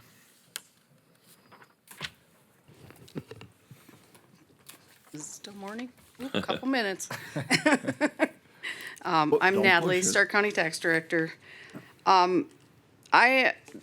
This is kind of confusing, but I've already got I've already made the request for the out-of-state travel to go to Manhattan, Kansas. 2 weeks ago when we had our department head meeting, Karen brought up the fact that there's grant money sitting there to use for education or for travel for these kinds of things. Nobody's ever used it. So when we were talking about it in the department head meeting, she said, well, you could use that for your flights and your hotels and all that kind of stuff. So basically, this is a request to use them funds out of that grant account. Rather than out of your budget. Right. Okay. Any questions? Great, that's a good idea. Well, and I believe that was a $50,000 grant, wasn't it? Or 100? Okay. I'd make the motion to approve that. Okay, I have a motion, or do I have a second? Second. We'll do roll call. Commissioner Franchuk. Aye. Commissioner White. Aye. Commissioner Marsh. Aye. Commissioner Claris. Aye. Chair votes aye. Motion approved. Thank you. Okay,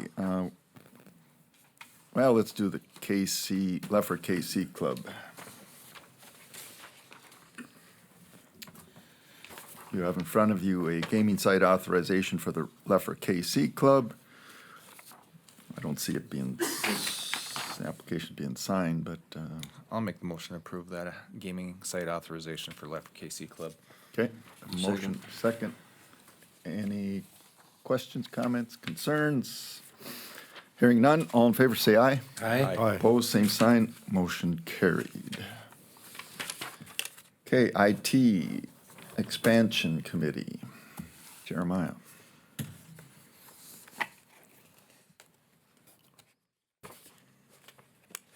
Hello, Jeremiah, IT Coordinator for Stark County.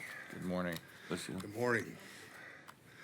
So what I'm looking to do is kind of transform the IT committee into more of a steering committee at the request of the IT committee, funny enough.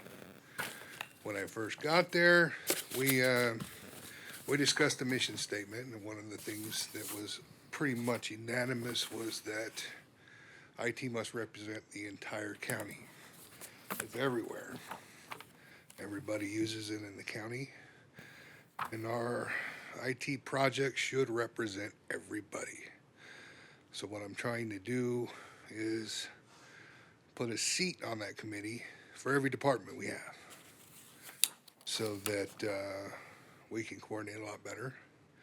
Nobody gets underrepresented, and we can handle the financials, like licensing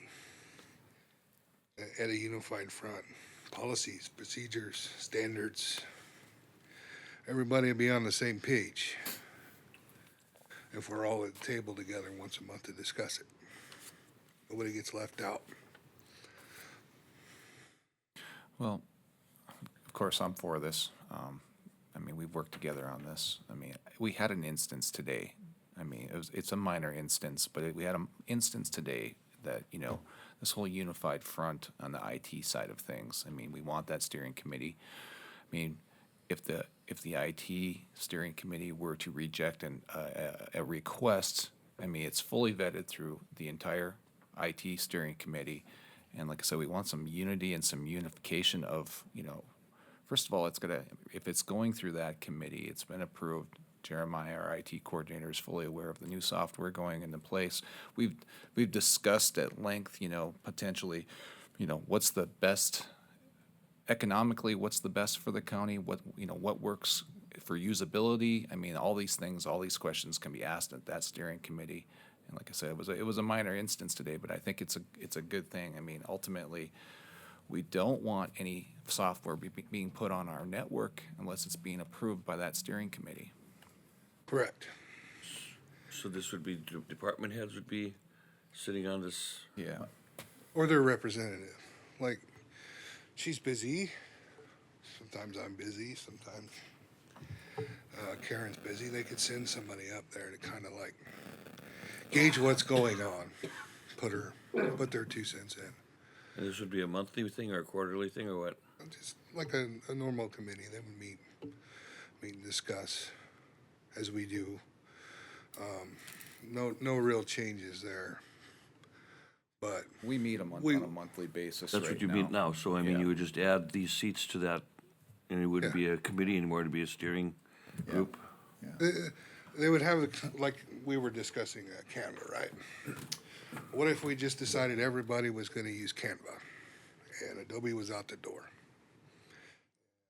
Some people weren't represented in that decision. We'd have a fight on our hands.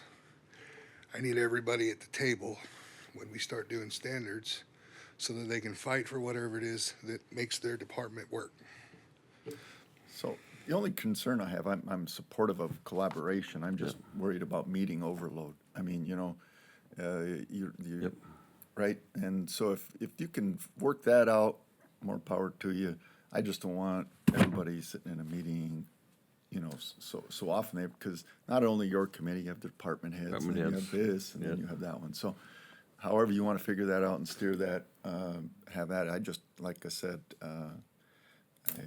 it takes away from productive time sometimes as well. So. And maybe, I mean, since we are technology, you know, maybe it could be done via Teams, you know, so we wouldn't actually have to get to a physical location. But like I said, I think, and maybe it doesn't have to be monthly. I mean, but maybe it's a situation where any kind of, you know, the steering committee can meet on a quarterly basis, but you could still have your IT committee meetings monthly. That would make more sense to me. Type thing, you know?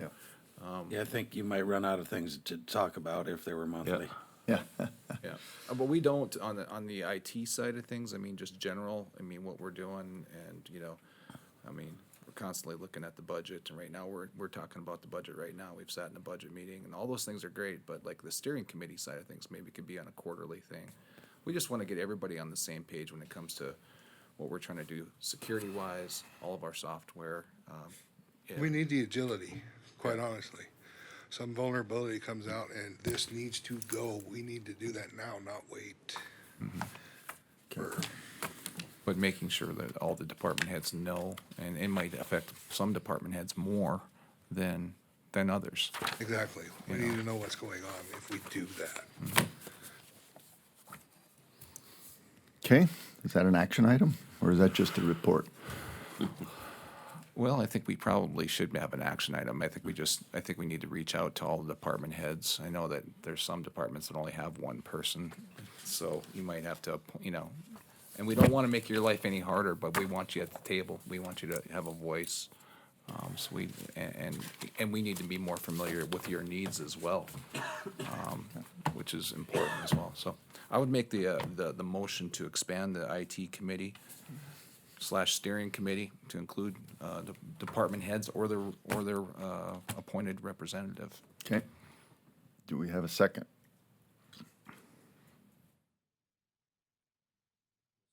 Second. Any other discussion? Hearing none. All in favor of the motion signify by saying aye. Aye. Aye. Opposed, same sign. Hearing none, motion carries. All right, thank you.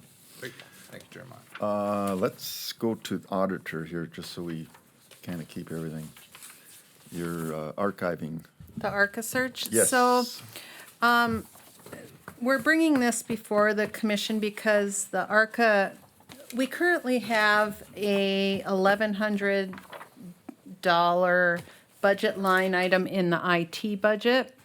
And that covers the ARCA search, which is our digital minute archive, annual fee, but you will have in front of you a $899 addition to that, which will cover the uploading since 23 of the minutes. We were unaware that they were gonna charge us for those additional uploads, so that we just need a budget line adjustment for that additional $899 to the IT budget. A very good resource. I don't know if any of you have looked back to 1946 for minutes, but it is really, really handy. I'm telling you what, it is.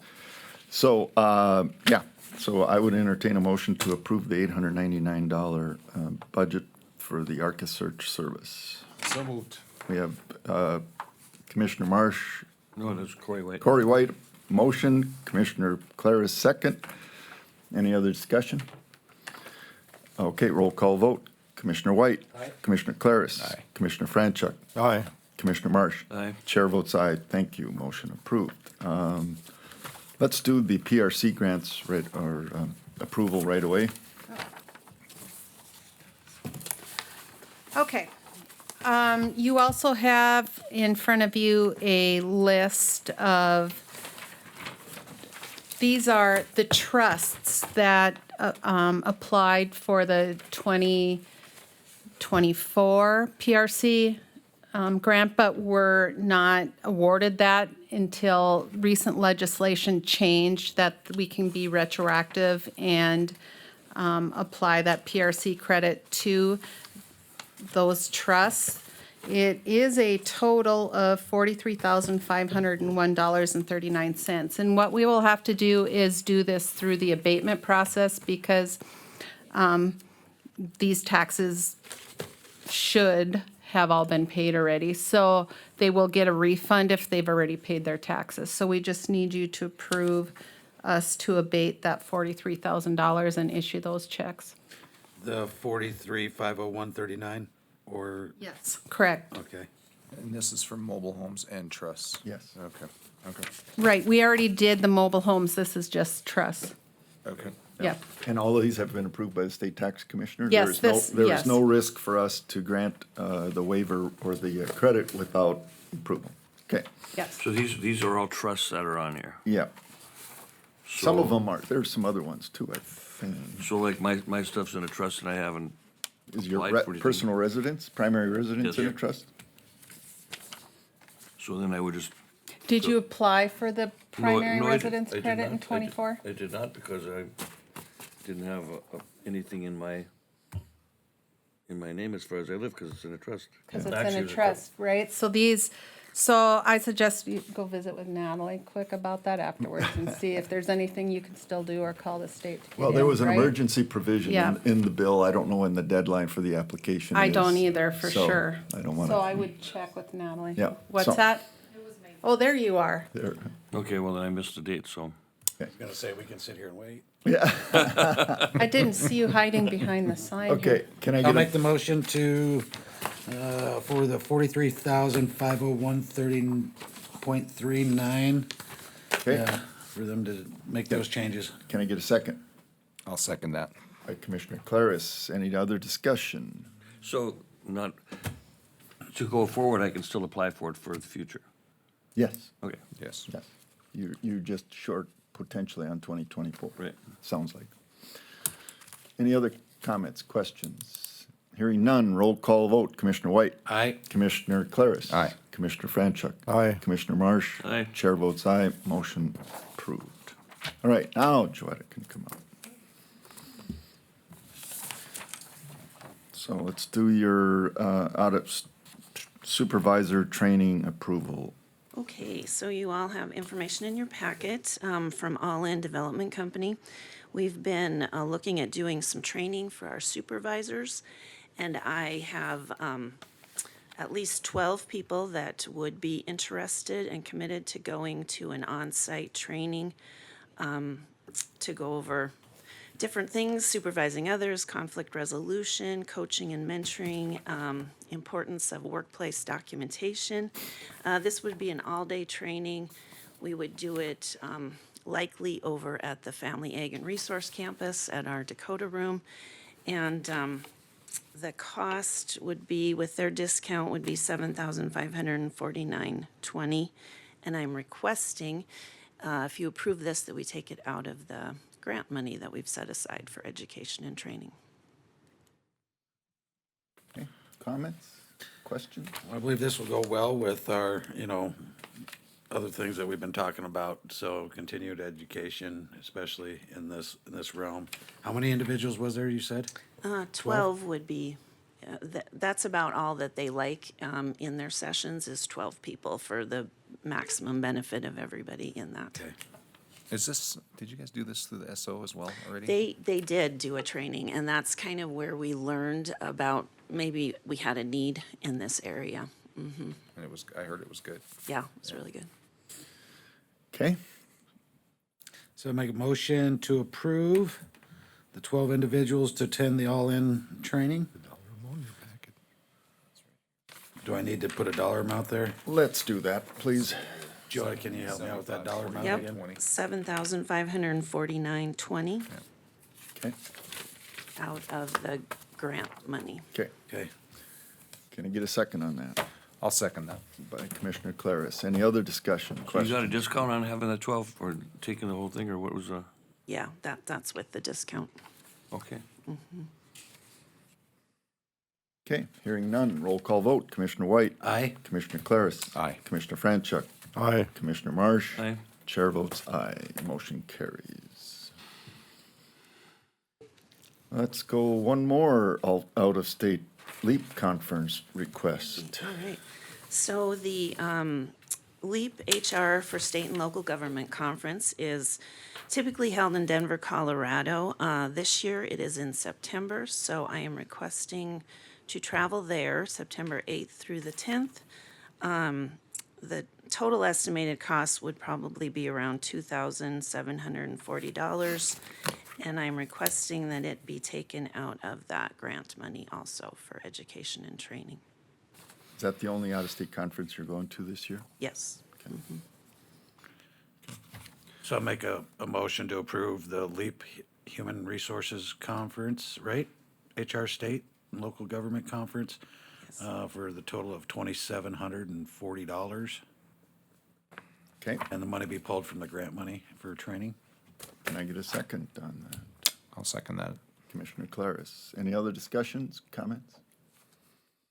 Hearing none, roll call vote. Commissioner White. Aye. Commissioner Claris. Aye. Commissioner Marsh. Aye. Commissioner Franchuk. Aye. Chair votes aye. Motion carries. Okay, Almost at the end. Okay, Compensation Committee Or report. can we do the alternative work schedule? Oh, policy sorry, I first? crossed one out. Okay. Alternative work schedule. Thank you. You tell where my mind is. All right, so you have before you a draft policy. This basically came about because we have several alternative work schedules in our county right now. And typically, the whole department does the alternative work schedule.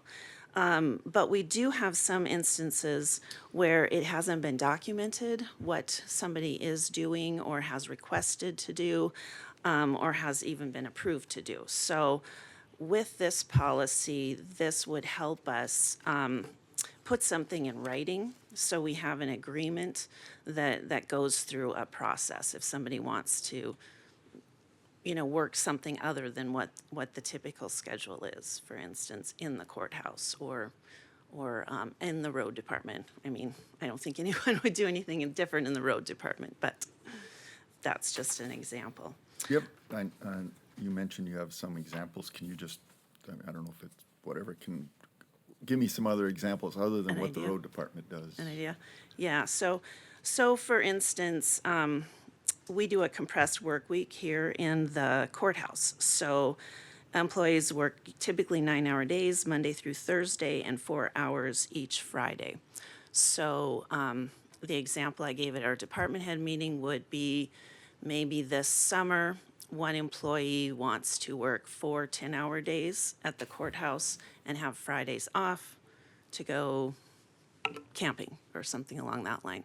And that would just be approved, if it was approved, for that summer time period. And then they would go back to their normal schedule after that. So that's an example of something somebody could request. And currently we have, that I've brought up in the past with our park board employee, that works many hours throughout the summer, right? And then in the winter months, I think it's 2 days a week is what the individual's working, right? And I know in the past, there's been conversations like, okay, you've worked this many hours, just pull it out of your bank or whatever. How does this, so this would be the alternative work schedule that individual would sign and put it in their file? Yes, so if we move forward with something like this, we would need some sort of an agreement that you would be, like, in this instance, you work so many hours in the, like, I think we need to get a good idea of how many overtime hours are being worked. So then we would give you this many comp hours, for instance, during this time period. So it would be very definite time periods of when you're doing this. And then there would be your primary work location would be identified too in this situation. Where are they going to be, at the fairgrounds or at the courthouse? Okay, and I know we added the head count to that department too, so those overtime hours should come down in the summer months for that. That would that be the position. thought, yes, yeah, So then, there's a lot of times that maybe there's an event going on there, and is she on call at that time if somebody calls? I mean, how do you figure those times in, where she's at home and something goes on out there and they call her up to, does she write that time down? Well, that's an exempt position, so I would think only if she was on site, Okay, so then she's got to drive on site to fix something. called back, yeah. I mean, she can track that as overtime, And- outside of her because 40-hour work week. There's going to probably be over the summertime, there's going to be Saturdays, there's going to be Sundays. But there is no overtime for exempt No, employees. no, I'm not saying overtime, but I mean to be Right. watching her time so that she gets credit for the time to take that time off in the wintertime. And then she'll have, she's got a second person now where she didn't before, so she'll have to manage that time as well, because there's Well, she's additional got to hours watch how there. much time she gives that person though, too. Correct. I like the idea that there is a department head, or excuse me, a commissioner portfolio involved, and, there's some communication, some approval process. I guess and- what I would like to see is through this season, have her track it. So that because at this time, we do not know the hours there or, and so how can we make a decision if we don't know hours? Well, yeah, and I'm conceptually, I'm supportive of this. And I think if you ask Lisa, before she went exempt, she had the hourly, so she knew what her schedule was, and the amount of events out there was probably not exact what it was, so she could give a concept. I do. Whenever I see something like this, I want to make sure there is no abuse to the privilege, because in my opinion, right, you go work for somebody on the private sector, you're going to have to get real down deep to get the privilege, to get the flexible work schedule, unless you have several layers of approval. So I guess, so at this point, road department and potentially the parks department are the two we're talking about, because the courthouse closes at noon, so I don't know that we can conceptually say that those who work here 9 hours from Monday through Thursday and 4 or 5 hours on Friday is a alternate work schedule. That's Well, I've listed the alternative work schedule that we have, and those are included. The compressed work week, 10-hour days, anything other than Monday through Friday, 8 to 5 is considered an alternative work schedule, essentially. And so those examples are there. The other one that might be used in the courthouse, and we just don't have anything documented, is that, somebody may have to drop their kids off in the morning and they can't get here by 7:30. So it's already been, it's already been worked out with their manager that they will make up those hours. Another department that this could potentially be, we've identified road and parks. Another one is IT. He's working, he's on call 24/7. He can work from home and do, like if somebody has a problem, he can remote and do Mike that. wants this too, apparently. Oh, sorry. And what about the weed people? Well, the weed people, they haven't I very. think we need That to is maybe seasonal. do with Travis what we're doing with Lisa. How many hours is he working in the We summer? need to have something to take us to the future to know what we're talking about when Yeah, we discuss yeah. this Yeah, again. They will there'll be spray. little things we need to cure and Yes. Yeah, tweak, yeah. and that's fine. The only thing I see is, I think some of these places where you have company, you may want to put county in there Okay. on the work schedule agreement, so. Any other questions for Joetta? Do we need to approve the alternative work schedule policy? Yes. I'll make a motion to approve the alternative work schedule policy. And we'll review it, 12 months from now? 6 Okay. months from now? Huh? It needs to be reviewed annually, I'm sure. Okay. Yeah. All right.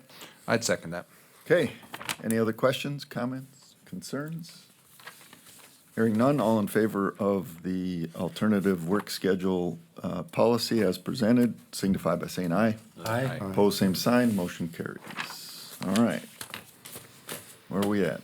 Now, compensation committee. Okay, all right, well, we've had several meetings and very robust discussions, and we're at a point where we would like to present a couple concepts to the board. And so one of those is the connecting performance with pay, and that would be the change that I brought forward with the performance management and merit pay. We would add merit pay to our performance evaluations. And it goes through the eligibility and the guidelines. And we kind of, with the rating scale definitions, kind of put some benchmarks in there and to give a better idea of how ratings, because we want the ratings to be as accurate as possible, obviously, if it's connected to their pay.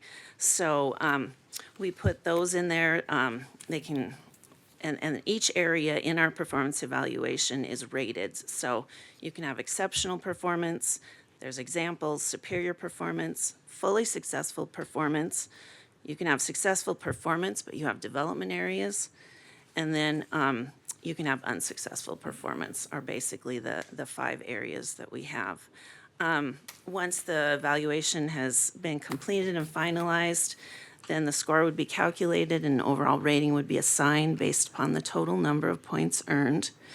And then that merit pay would be awarded based on the intersection of their performance and their salary range on the merit matrix. So you'll see an example of a performance-based merit matrix in your packet.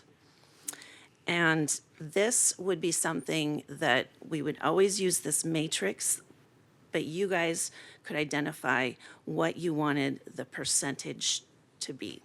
So for instance, if we have a lean year and we don't think we can afford up to a 3.5% adjustment for somebody, you know, who has an exceptional evaluation, isn't at the bottom or the minimum to 25 percentile of the pay scale, then you can change that. So you would determine that, what would be on this scale. So would this merit pay be, I mean, is this gonna eliminate the cost of living raises we have now, or is this gonna be up and above that, or how is this gonna figure into that equation? Yeah, the idea is if you all agree with this merit pay concept, along with the salary range market analysis, then we would bring forward a compensation and salary adjustment policy, which would outline that all. So the only things that you guys would have to make decisions on every year during budgeting would be the positions that would get a market increase, if any, and what the merit matrix would be. Because we do have some positions that wouldn't be eligible for merit pay. Elected officials wouldn't be eligible. We had talked about attorneys not being in that either. I think that was the two areas. So we would, those positions would be based on market pay. So, along with this concept, you'll see the standard operating procedure for salary range market analysis. So this is how we come up with those salary ranges that you guys have seen as guidelines in the past few years. It just lets you know how that analysis is done, what data we use, and how salary adjustments would be determined as far as that benchmarking. Gives you your minimum, your maximum, and then your median.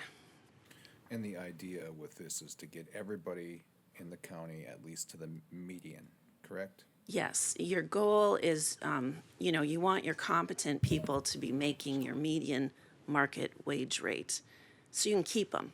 If you're not paying market wages, I mean, they'll typically go elsewhere. Yep. Well, you're right. There was a lot of robust discussion through this process, and I thought it was all really great. There was some, I think that we've. So the decision the commission would have, go ahead. So the decision that the commission would have to make every year would be to fill in that chart, Yep. and then any COLA, if any. Well, We're trying to go away we from that. would like to move away from COLA. Typically, if a range increases, I would rather do it as a market increase than just an across-the-board COLA. Because with the SOP, we're gathering the data every year. Yeah, It's I understand that. My point is that if you are sub-median right now as an employee, and you are marginal, right in that, I guess, term would be fully successful, and which charts out to 2.75%, and inflation repeats the last 4 years what you did, it's gonna take you a long time to get caught up, potentially, even if you moved up the ladder, did successful superior. And I'm not challenging, I'm not criticizing, I'm just saying, I'm thinking here, how this all plays out in a Well, keep in reality. mind, this is just the merit increase, so if their scale is going up, or let's say the market went up, maybe every other county gave 2%, then their scale is, the market will have gone up, and if you guys want to give a 2% adjustment for all those, you certainly can. But, yeah. So your data is And it- equally weighed, job service, These are Association the- of Counties and the US. Yeah, these BLS. are we use NDACO salary survey data, North Dakota Job Service labor market data, and the US Bureau of Labor Statistics website. So yes. I know we're looking at this median or mean or whatever it is across the state, and that's fine. for me at least, and maybe for Corey, like, how are we comparing it to Dunn and Billings and McKenzie and Williams? Because that's the people that we are competing with. And I think a good example of that was just your road supervisor on what Dunn was paying and what we were paying. And if we're just looking at a median across the state and we're not talking about who we're actually competing with out here, or trying to entice people out here, then I wonder where we're gonna get. That's just my. Yeah, that makes total sense. And all of that data is in the NDACO, is what other counties are paying their people. Oh, right, I understand that, but you're talking about counties throughout the. No, you can narrow the county search down to 5 counties if you want. So the SOP is to tell you, so we're consistent, because last year we had issues where, you know, Joanna was saying, I was pulling this information from here. Others were saying, well, I'm pulling information from here. And, you know, you're not in the same range. And there was some accusations that maybe we were not doing it correctly. So the SOP lets us know where we're going to pull data from. So, and that's all there in the SOP. And then, so it doesn't, if somebody comes up and says, you know what, Dunn County's pulling their information from, somewhere in Washington, or whatever, why aren't we doing the same thing? Or from a recruiting area that they're at, or trying to pull from. So this gives us a guidance that this is where we're gonna pull this information. Last year wasn't fun during these conversations. So we wanna get it right this time. So, Joetta, logistically speaking, let's just go through the exercise here. So you're gonna get new data from the counties, and all these salary surveys are gonna be available by May 1, correct? Mm-hmm. So come May 1, you're gonna have a new data set to plug into our matrix, our salary range matrix, and you will come to at budget time, you'll come to the commission and show us what revisions to salaries will look like, right? And we have the opportunity to approve those to get, because it's always our goal to get them up into that, at minimum, to our 50% percentile, right? So a person could actually get, they could get a merit matrix bump. If they were an exceptional and they were in the minimum to 25%, they could get that potential bump in addition to their market raise. Yeah. Yeah. And the market raise would be a set dollar amount. So for example, if you had an administrative assistant position, and there's 50-cent steps then they would get a 50-cent adjustment. Now, the higher a salary range is, the larger those steps are. So, your grades, your higher grades, would be more like, 75 cents or $1. So the market kind of follows the steps there. So then if we have somebody that's above the median, then do they just not, they're already above the So median, you'll see, so on this example, that is why on this merit matrix, you'll see the percentages that are minimum to 25%, that's their position on the salary range, and 26th percentile to 50th percentile. Those percentages are higher than the ones at the 51 to 75th percentile, and then of course 76 to max. Because if you're already at the maximum amount of your salary range, you don't have much room to progress on your salary scale. Yeah. And, 1% of 50,000 is a lot more than 1% of, 20,000. Those aren't good numbers, but.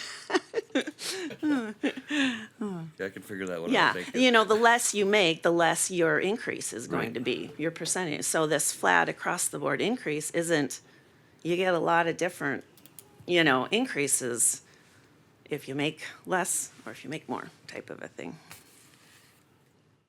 So the idea is, well before budget time, we as a commission could know what our salaries are going to look like.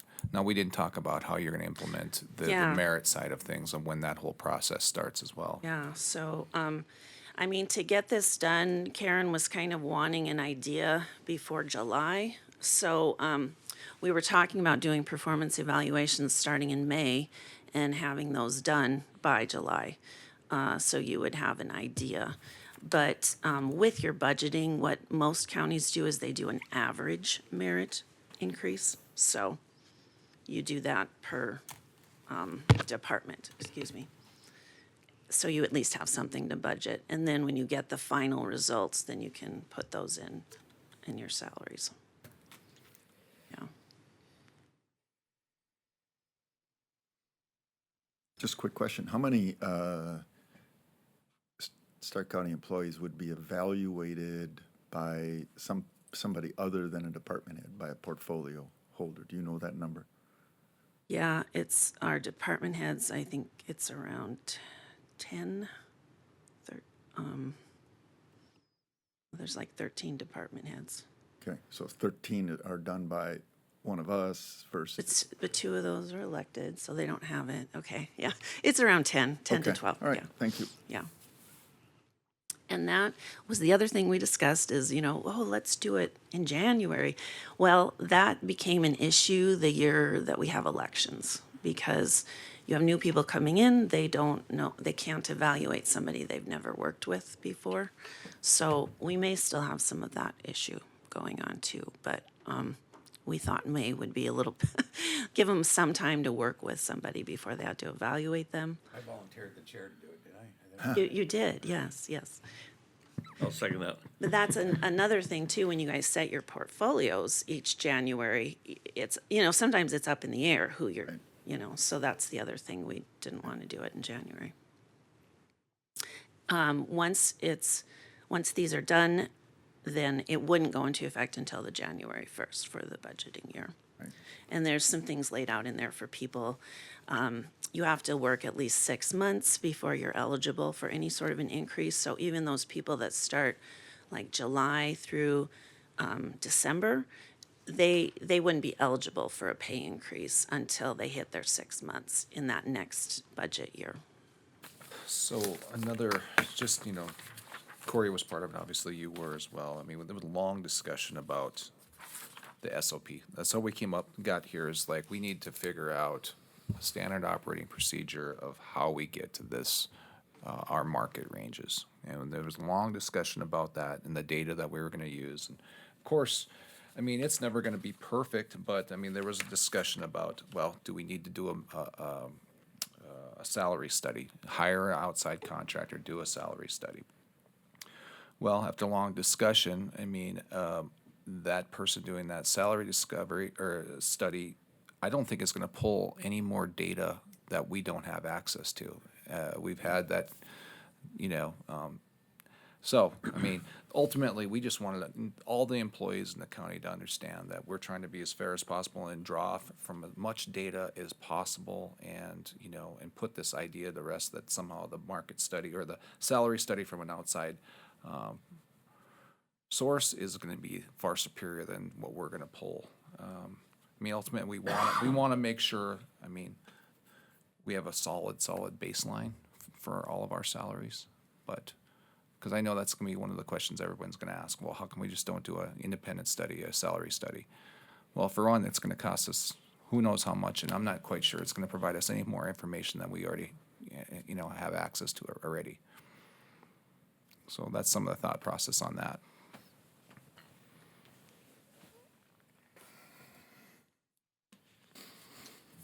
Okay. Is this just an update, or are you wanting some kind of action?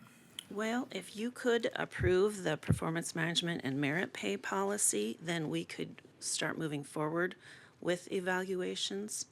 And the SOP, so that we can move forward with the compensation policy that we would like to bring forward.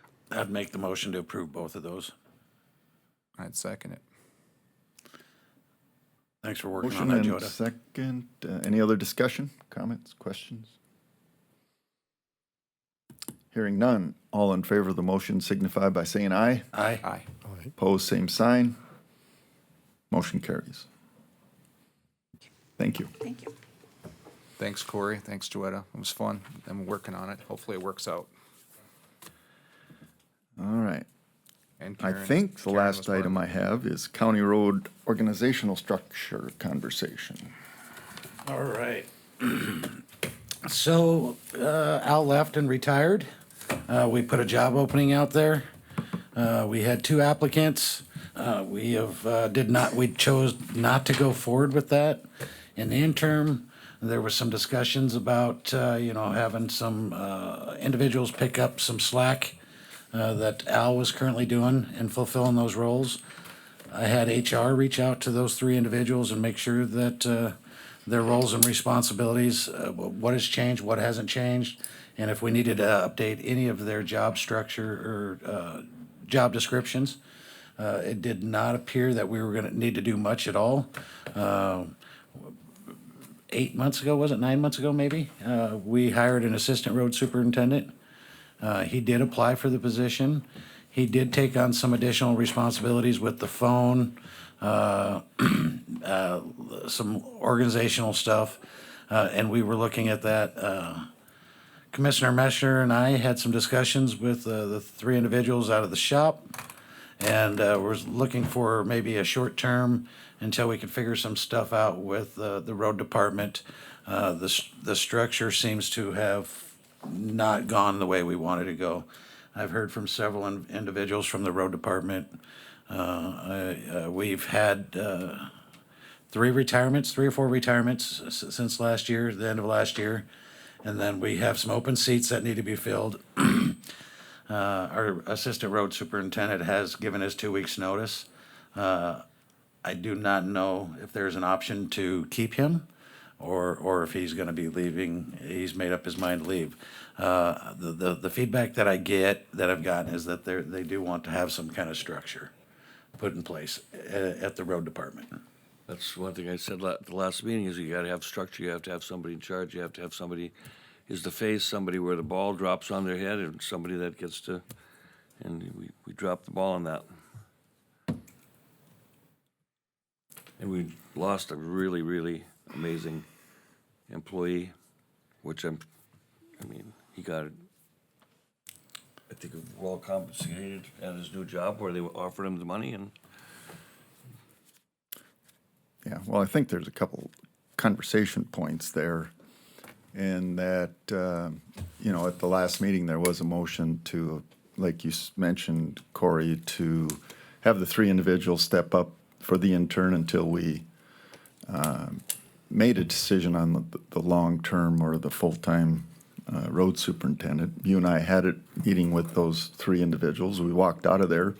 I thought the job descriptions, duties, were fairly well spelled out and agreed to.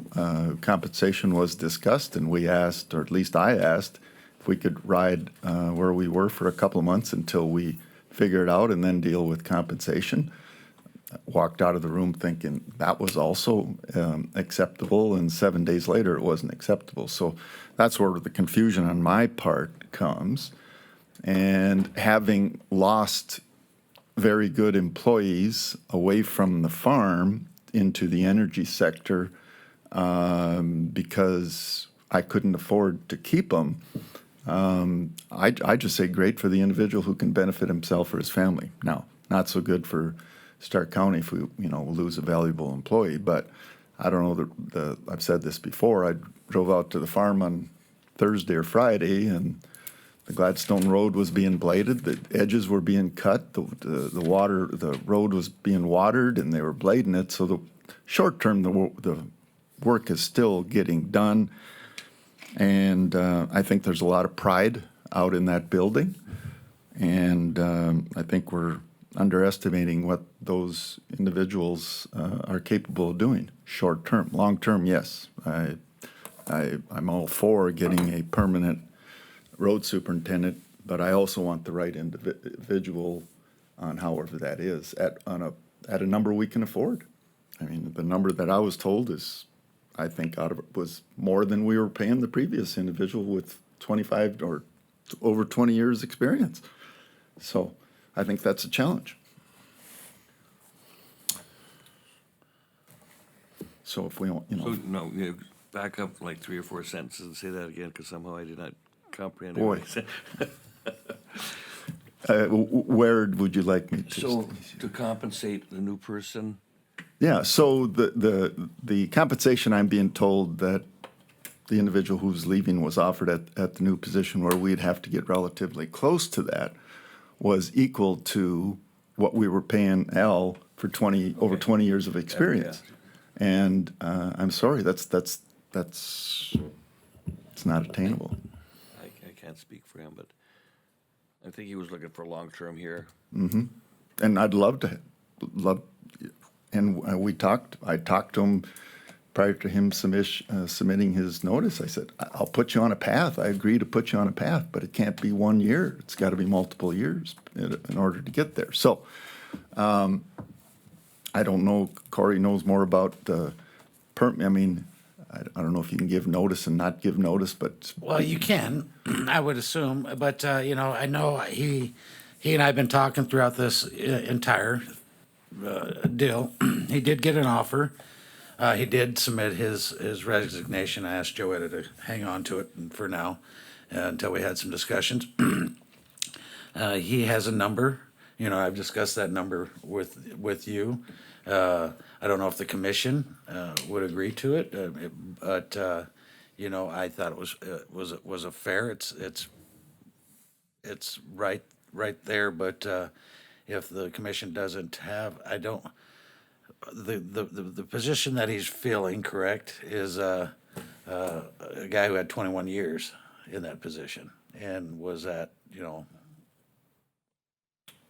$20,000 more than that, right? Or $10,000 more than, I don't know exactly what it is. So, but, so there's that discussion. So, you know, it's already, the discussion has been had amongst his coworkers or their coworkers, because I've received several calls from the coworkers. And, those coworkers, they have a wide range of their thoughts and beliefs of what should be done. And I'm kind of at, you know, I've made it clear that I have, without a leadership structure, you know, and I told them several times that nothing is changing, you're all still doing your same jobs and stuff like that. But I don't know where we parted because it seemed to be just fine, and then it wasn't. Yeah, that was my confusion. Is you and I walked out of there, and I thought it was all fine. I made the comment to you. You got 3 great guys, 3 smart guys. They're going to figure it out with some growing pains. And the next conversation I had was he had given his notice. So I'd hate to be so black and white about something here, but he has given his notice.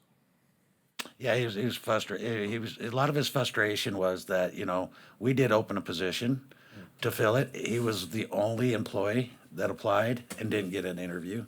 Well, you can't conditionally give your notice. I agree. You know, and it's like this should either retract your notice and stay working for us, or else give us your notice. Yeah, and I think his notice it is up. So, I mean, That's too bad, because you know what? I mean, I know he's a good hand, and he is the future, and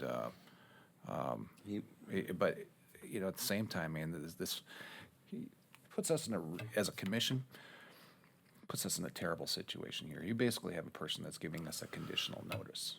You know, that if we give him some more money, he'll stay. You know what? Why wouldn't everybody in the whole department give Do us the same, notice? right? I mean, it's a terrible situation for us. I mean, and I hate to lose him. That said, man, from what I understand, I mean, this rumor mill, I mean, what he's getting offered from the private sector is way more than we would ever offer him. So good for him. I mean, I'm proud of him. I mean, that he's, you know, valued like that out in the private sector. I mean, it's gonna be great for his family and all that. But at the same time, I just wish he wouldn't have put his notice in. I think the question is, are we willing to give any sort of counter offer? Because he's essentially picked up all of the road superintendent, I'm talking about Cody, picked up all of the road superintendent duties with no compensation.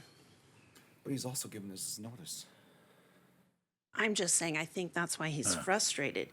Nobody, like, he's looked to make all the decisions in that department, take all the complaints, all the calls, all the on-call, with nothing. We gave nothing. Well, I don't think that was the original intent. The original intent, they were going to spread some of that. You know, Todd was going to pick up some. Randy's in the shop. I mean, I think it was supposed to be spread. Now, whether it worked out like that, I mean, that was the initial intent, I think. So that's why I had Joetta go over to the shop and get with each individual with their job description. To make sure they, what was put on them and what they've been doing already for years hadn't changed, right?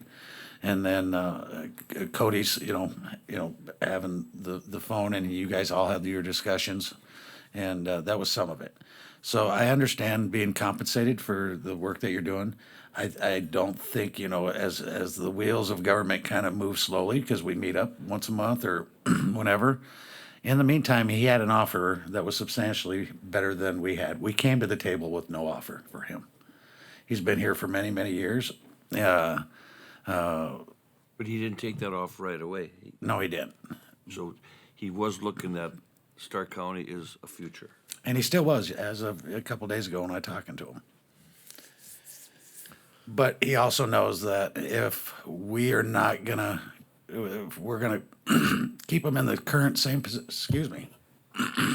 position that he is now, I mean, he's better off going to making $20,000 more a year. Honestly, whether Cody leaves or not, we need to name somebody as at least an interim road superintendent. We need one person, I feel. Yeah, well, I think we're skipping over a lot of the conversation, is that I think we did the right thing because we had the two applicants, and one of them didn't score well, and Cody was, you're correct, he was the only employee that applied.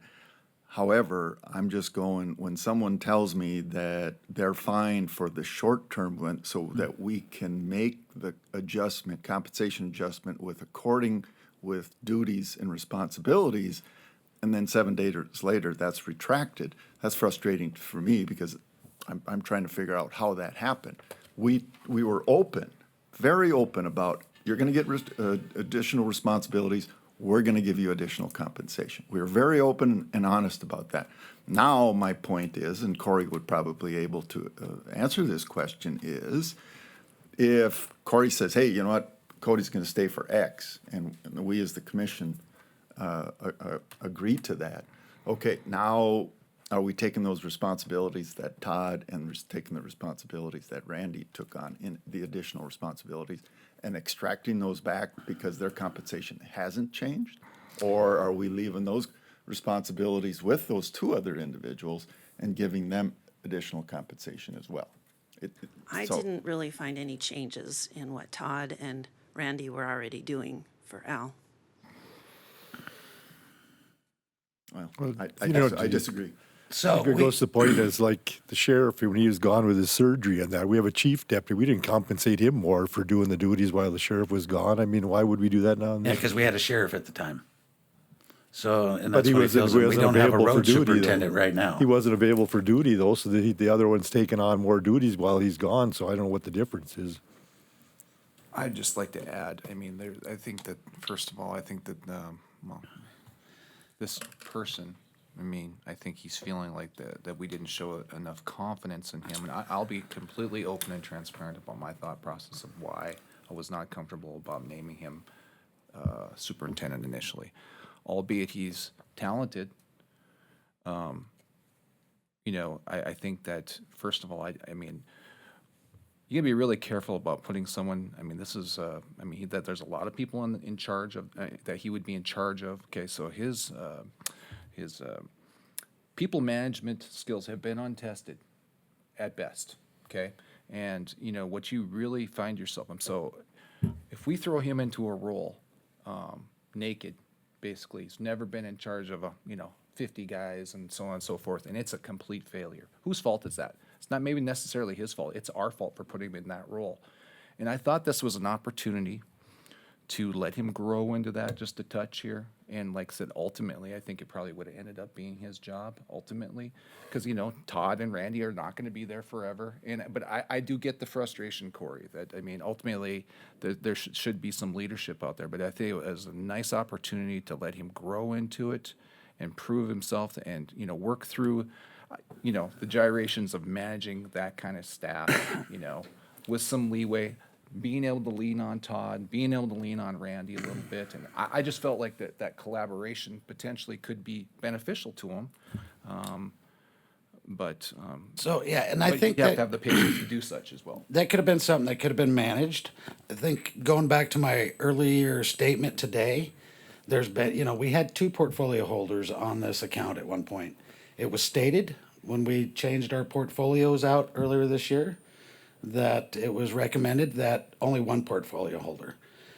So recently, the guys think there's 2 portfolio holders over this, the road department, because of theirs getting conflicting. That's why I try to talk to Neil and then talk back to them, you know, because some of the conversations that Neil's having with them, I'm not aware about until I get a call from one of the So individuals saying, let's address that, because that's pointed at me. I am a county commissioner for the entire commission. For the Correct. entire county. If someone reaches out to me, I don't care if it's a citizen, an acquaintance, or an employee, I'm gonna take that call. I'm not gonna hang up on somebody when someone brings a concern to me because they have concerns, and it's not just this department, but they have concerns of what's happening with the department and the portfolio relationship. And I will report back to the portfolio holder on that, of which I have done to you. Every conversation I have had, I have reported back to you. So I get it that maybe the A team wants to go one way and the B team wants to, because they think they get a favorable ear when they make those comments. and I just know the frustration that's going on out there, you know, if, I called you last Yep. 2 days, 3 days ago or whatever, and said, hey, did you have this conversation? And you're like, well, I don't remember quite going that way, right? So, Well, no, the comment was, have you made a job offer to somebody else? And the truth was absolutely not. Yeah, so- And I called back and confirmed that. So to move this on, if you think there's a way to salvage Cody's position, I would ask you to make a motion to make his adjustment, see if you can get the blessing of the commission. If it's too late, it's too late, and we'll just have to move on and get those Let me just positions put- filled. So just to add another component to what, you know, and I don't want to get in the middle of that, but you as the chairman, I mean, personnel is your portfolio as well, so. But this was But not, this this is- was not personnel matters, this Yeah. was functional items.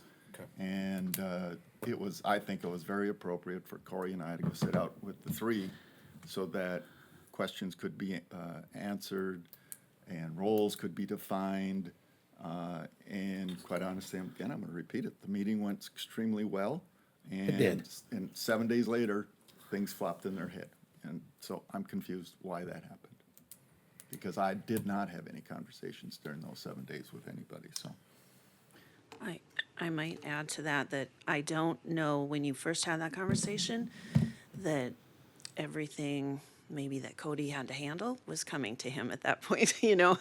I think after 7 days of learning everything that Al, you know, took on, especially from the community and, you know, all of the dealings with the vendors and things, I think he realized there was more, you know, than what he's maybe signed up for with you. I don't so know. I'll make a motion to offer Cody 47 an hour and make him exempt.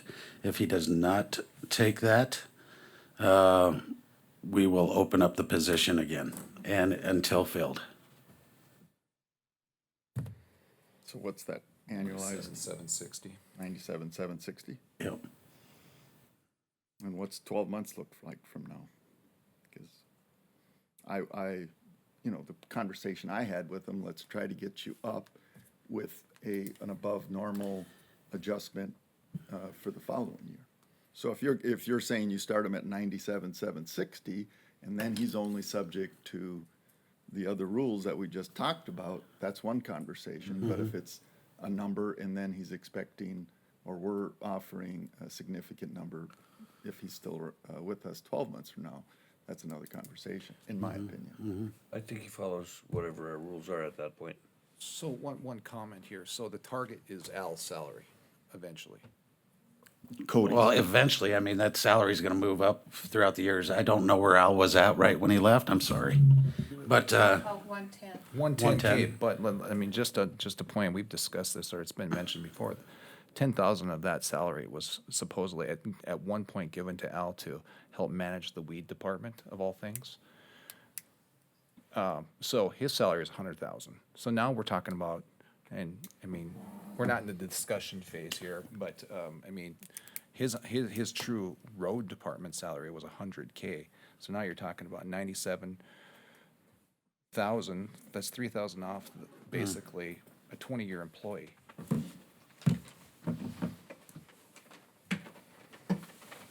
yeah, I get it. So, the 20 years, you know, obviously, we're not gonna hire somebody to be a road superintendent, but we hired Al at 21 years ago. So, that person's gonna be more in line with what average. I know some of our averages around us, some of those guys, but we don't always go off of Dunn County and other counties. But we do need to retain and attract people that wanna come here and work too. So, we're not gonna get blade operators for $21 an hour. That's just the fact. I mean, we do have a market we have to contend with, and,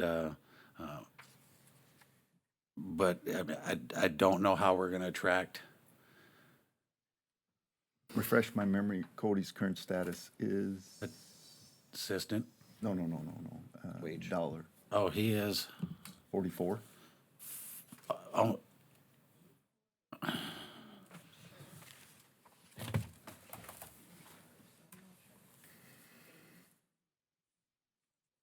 I can look. it's 38 something an hour, almost 39, isn't he? Quite a difference. Oh, I thought it was higher. So it's like 82, 81, 82.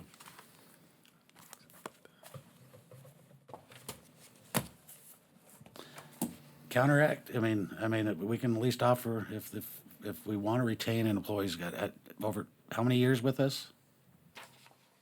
Cody? 4? So he's very currently long. at 81,411 is where he's at right now. Yeah.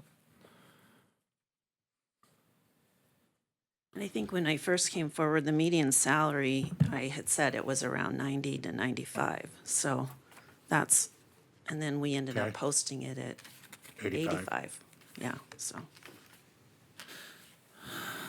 3 an hour. And you come again with your motion again, Corey? Whoops. Sorry. Let me go back here. I think it was 44 even an hour. 47. It was 47? Yeah. You said 47. 47, yeah. From what's he at now, 80? 97,000 Yeah, well, he was at 110. from 81. So that'd be 97, 7. 760. I mean, I think And that would I'm make not him- trying to nitpick a number, but I think the number that we were chatting about was, you know, trying to give them $1,000 an hour now, $1,000 a month. That's almost attorney's You're wages. generous. $1,000 a month now, and then make a bigger than average So, adjustment. 12 and that would months also from now. change him to being exempt, because right now he's not exempt, right? Okay. So, That sounds much more fair. I think I'm just more willing to add to that second year than the first year. So that's where we have 5 of us, let's discuss it, but I would say Again- $1,000. Again, we're, Corey, sorry. He's at 47, which would be 97,660 or something like that. Well, this is where I'm at on it. 97, 760, and make him an exempt employee, because he's currently not exempt. Currently, he's also turned in his notice. Yeah.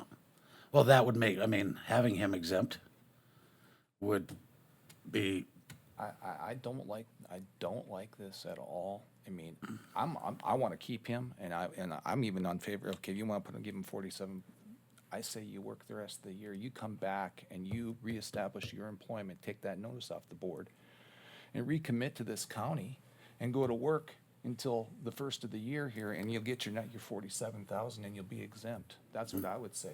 I want a recommitment. This whole idea of holding us hostage here and renegotiating with a notice in front of us, this is bad. This is really bad. I don't think he wants to renegotiate. It was my decision to see if, I had to wait till this meeting to have a discussion with you guys. I'd love to keep him. I think So he's a he's already told me he's gone, right? And I said, hang on, and let me tell the commission meeting. He's not, I don't do well with ultimatums. I won't ever do it. So ultimatums are not a way to conduct business, so. No. And I don't think he did that, so I don't want that to be anybody's. I told him the next commission meeting, he gave his last day as the 8th. And, but the next commission meeting was today. I just wish he would have been more patient with us here. I mean, this is too quick. It's just way too quick. And like I said, I feel bad that he feels or underappreciated from us. Because like I said, I had some hesitancy about the big seat right away, just because I wanted him to grow into it, but that doesn't take away from the value that I know he's a good hand, and I think he'd be a good leader eventually here. It's just, I think it's warranted on our side to be just we've had a great road superintendent and a great crew out there over the years, and all of a sudden just to hand it over to somebody that's basically got a very limited experience level to manage that thing, it's like, I think it's natural for us to be just a little hesitant. But at the same time, I don't want to lose the guy. Yeah, and I like Al's thought process of having a succession plan when he was retiring. He thought about, having somebody there and that could fill his shoes and, so, and I don't know how long was he's been in that position for, when did we move him to? August? I mean, because I'm not part of the portfolio, I hear things, but overall, where have we dropped the ball here because of this lack of leadership of supposedly that we have? How has it gone? Where's the big blow-ups? I don't believe so, but I know when we first had the discussion, the day of Al's retirement, I talked to all 3 individuals and I said, nothing's changing. This is what we're going to do going forward. Cody was going to continue doing what he was doing. I was going to be involved, and 3 days later, I had another discussion with Neil there. There was some things that weren't parallel to but nothing had changed. Those guys are all continuing to do their same jobs that they've done, or the assignments that have been assigned to them from their previous leadership. No, so just so it's out there, the waters were muddied just a touch here by previous leadership as well. And we put that out here at this commission level. I believe Commissioner Franchuk made a motion to, we're going to go down this road. I'm not even going to claim it was right what we did here as the 3-headed monster that we were going to put together here. And we had a long conversation here as a group level here, but that was the message going on here. That was the motion, and that's not the message that was conveyed to the crews. When it went out to the crews, previous leadership basically said, Cody's in charge. That's what happened. So as far as confusion, those waters were muddied, not by us. I thought we were fairly clear what we were going to do here. And like I said, it can be up for debate whether or not it was the right move at the time, but the fact of the matter is that message. hindsight. Yeah, the message was not conveyed what came out of this commission either. So if there's any kind of confusion out there, it wasn't created by us, Yeah, I agree with that, because I was told my motion, what I made, and what was said to the road crew out there was completely different. They said that Cody was in charge, and that's not the motion I made. I don't think anybody said Cody was in charge. Secondly, that was said, I was heard right from other employees that they said that, they were told he was in charge. And also that there were some other employees that would have applied, but they already figured it was cut and dried. When Cody got his assistant superintendent, that there's no use for them to even apply. And I feel that there would be other applicants, maybe probably if we open it up again. Well, then, if the commission feels that, retention of skilled employees, I'm fine with reaching back out to him. He's already given his resignation letter. we can move forward with that, that's fine, you know, but I think, we need to reopen that position, If we reopen it, what dollar figure are we gonna put on it now at this point? 'Cause Yeah. because we might get somebody with no years of service with the road department that's got some good years and wants a six-figure income. Yeah, well, that ain't happening, but, yeah, I, you know, we just hired an individual out there that left us a year ago and came back to us, right? So I guess you know, whether we're cutting ties here on the May 8th, if that's the magic dot or not, I guess I don't see that as a hard and fall. We do have the notice in front of us. We do have, you know, some discussion going on how to do that. I agree with Commissioner Claris that, and then yourself, that, you know, we don't operate under threats. But let's try to figure out what's in the best interest of the county and move forward. So, We have seats that need to be filled for operators, for trucks and blades. What's the status on that? We have 3 or 4 applicants that we haven't gotten back to now because everything is just kind of in a standstill right now. why wouldn't we get back to a blade operator applicant? There is confusion on who has the authority, or like if Cody's leaving, then, you know, who makes the decision whether we set up interviews or not? I would think Corey or Commissioner White would be, Yeah. I mean, Yes. that's your wheelhouse, right? Well, shoot them over to me. I guess I haven't seen any of them, and then we'll. We just need clarity today. If you're not gonna make a counteroffer to Cody, we're gonna accept his resignation, then what do we do moving forward? And if we are gonna make a counteroffer, what is it? Yeah. And you'll probably turn it down, but at least Yeah. Well, I'm very concerned about Pandora's box. I agree with you. I really am. And what would stop anybody? I mean, we value all of them. I think that overall we compensate pretty well at Stark County. I mean, I've said this all along. I mean, yes, we do lose some folks to the oil field, but you know what? Working at Stark County Road Department's a far cry from working in the oil field. It's Correct. good. It's good duty. And, it's, you know, if you want to raise a family, stay close to home, we've got good benefits package. I think we, you know. I mean, we hired, in the last couple of years, we hired 3 road employees from Dunn County. Right. Dunn County's got a heck of a lot more money than we ever can even think about happening, so. It's the work environment that we have Yeah, versus the work environment they have. and good people, every one of them, you know, was happy. I think one of them has since left, not to go to another job, but just. But the people that left Dunn County, right, were all, you know, kind of. Al reached out Yeah, to they them were again, right? recruited. We could So- do the same thing, though. But he's back, he's over there, and probably can recruit him back over Well, there. I'm not just saying Dunn County. What I'm saying is there are other opportunities Yeah. of people that we can reach And- out to, and just putting, you know, so, anyway, I'm done.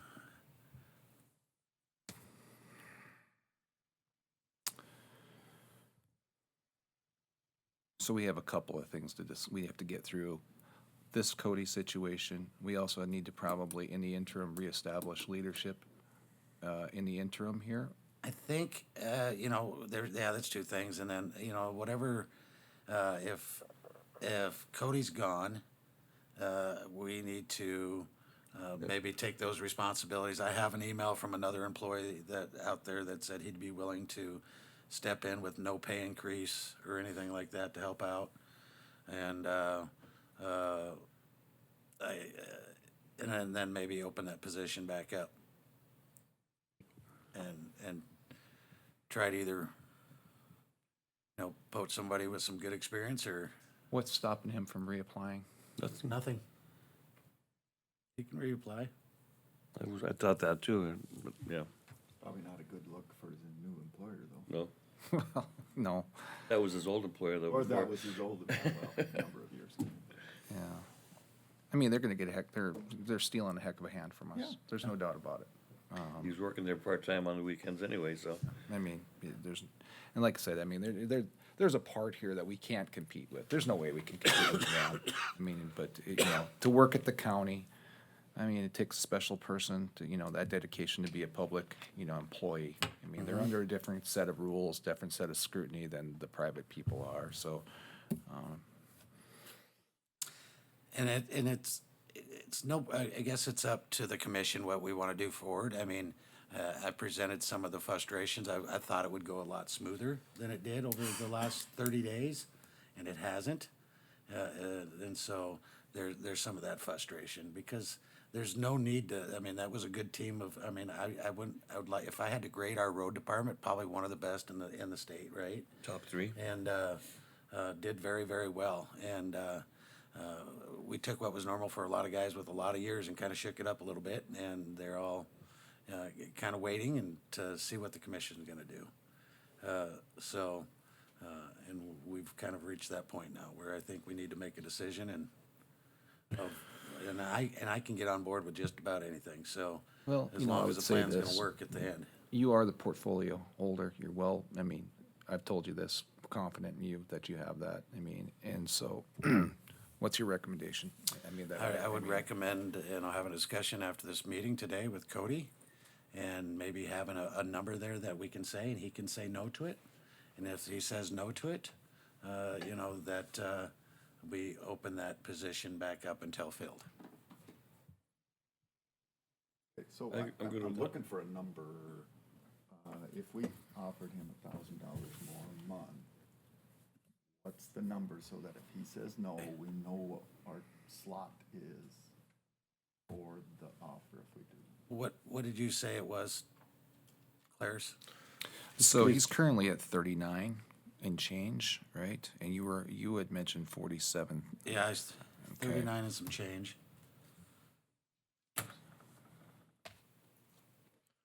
Current salary is $81,411.20. 1, 4, 11, 20. 2080. 3914 he's at.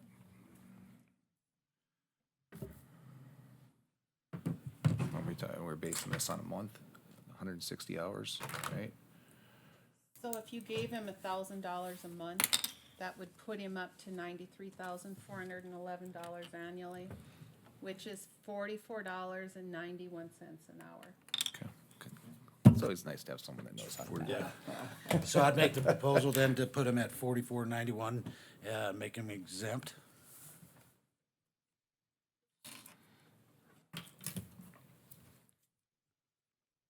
Okay, do we have a? Does that Do come we with have the to add- title of road superintendent, or? Well, that's the exempt part, right? Basically, I mean, if he's road superintendent, he's gonna be exempt. But I mean, does he get the position of road superintendent? That's kind of been the Yeah. whole big question here the whole time, is Good who is the question. road superintendent? Good question, thank you. Yeah. Well, but we said, So- all the reports. No, he won't get the title of road superintendent. He's gonna be the assistant road superintendent. And keep this current job that he's at, because he doesn't want things to change at the shop the way they've been doing them right now, where Todd comes and presents or whatever, and he can go out and just manage the people, lead them, take on the projects, the jobs, and have those discussions, so, but ultimately, at the end of the day, he's gonna be the guy that everything rolls up through, and, because somebody's gotta do all their yearly evaluations, somebody's gotta, Would you want to do interim road superintendent then? Because, I mean, that would just give more clarity, and then if you decide. I'm fine with that. Like, it if sounds the like you guys commission- aren't on board yet, so maybe 6 months down the road or 7, if you decide it's not the right fit, then we could actually go for a road superintendent. Like, he's filling the vacancy until you decide. And then, Neil, do you want this motion to include something for next year? Because that was part of the discussion that you had laid out there before. Yeah, let's settle on this, because we can't settle on this, so it's gonna take another hour for us to do year 2 here.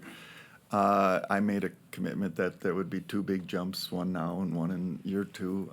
Well, We this have is a- 4 other commissioners. That is a big jump. Yeah, it this year. is. That's why I'm saying I didn't want to take them to the end game right away. I agree with you. Yeah. So let's get a second on this. I'll Let's- second this. Okay. Any other discussion? $44.91 and making him exempt. Can we make non-department heads exempt? We can, okay, that's all I ask. So, why exempt? Just, I mean, But I'm we not s- trying to be adversarial, just a clarification I was for the just- exempt Because title. there's gonna be some calls on weekends. Okay. There's gonna be some, Gotcha. And we still need somebody to be the department head. Like, you know, who do you go to if you need?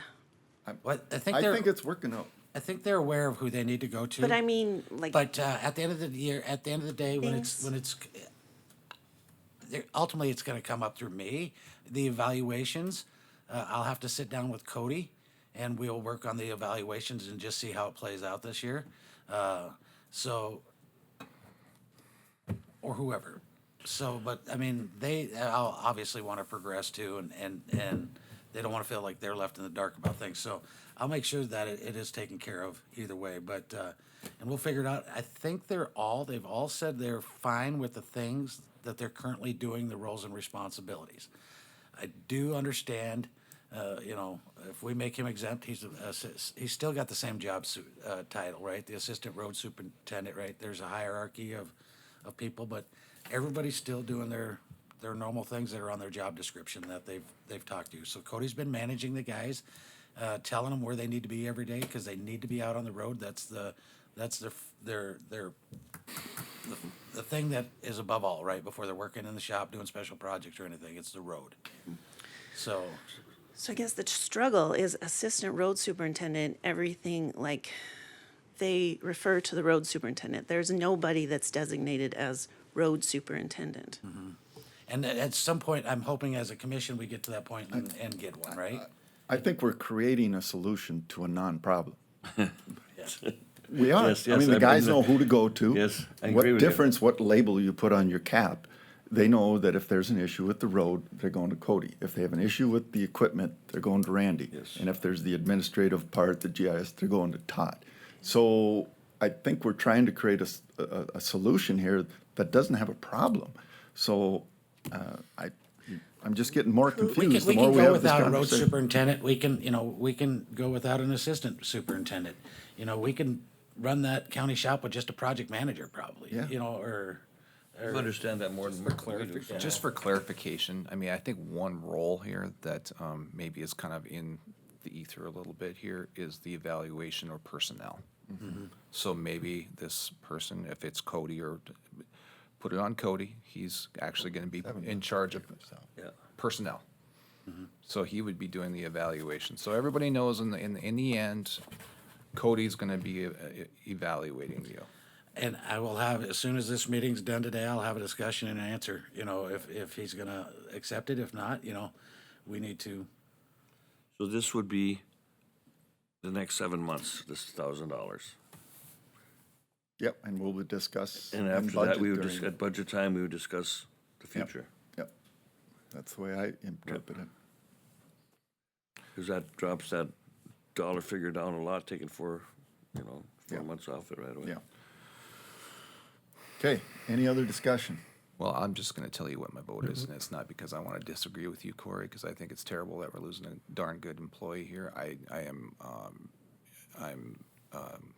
just, on pure principle alone here, this whole notice business, he's done with us in 2 weeks in May. That's probably what he's gonna tell us. And that's just really, really unfortunate. I wish we could have had this conversation, it's unfortunate we only meet him once a month, but I wish we could have had this conversation. If he was really, really gonna, really getting antsy about this, really unsatisfied with the situation here, I wish we could be a little bit more nimble. Unfortunately, the whole government thing is not, and I think he lost patience with us, and it's unfortunate. So I can just tell you, where I'm gonna be at on this thing. and having a stay conversation with him, there was nothing I could do until this meeting. Yeah. Somebody in the meantime approached him, and he was very honest and said somebody gave me an offer, and I said, well, let me see what I can do at the next commission meeting, and the discussion I can have, because I can't just out of the ether do stuff. So I don't believe he was giving me an ultimatum, and as time got closer and closer, I think the other person that gave him an offer was wanting to hear back from him. Yeah. Probably. I mean, what you're proposing here, I think he's worth every penny of that. Okay. So, can I call the question, please? Please, thank you. Okay. The motion to be clarified is the 4491. Yes. Yes. And I don't want to do the calculation on the math on the annualized number. Commissioner White. Aye. Commissioner Marsh. Aye. Commissioner Franchuk. No. Commissioner Claris. No. Oh, thank you. I will, if I was king for a day, it would be a different deal, but I'm going to vote aye.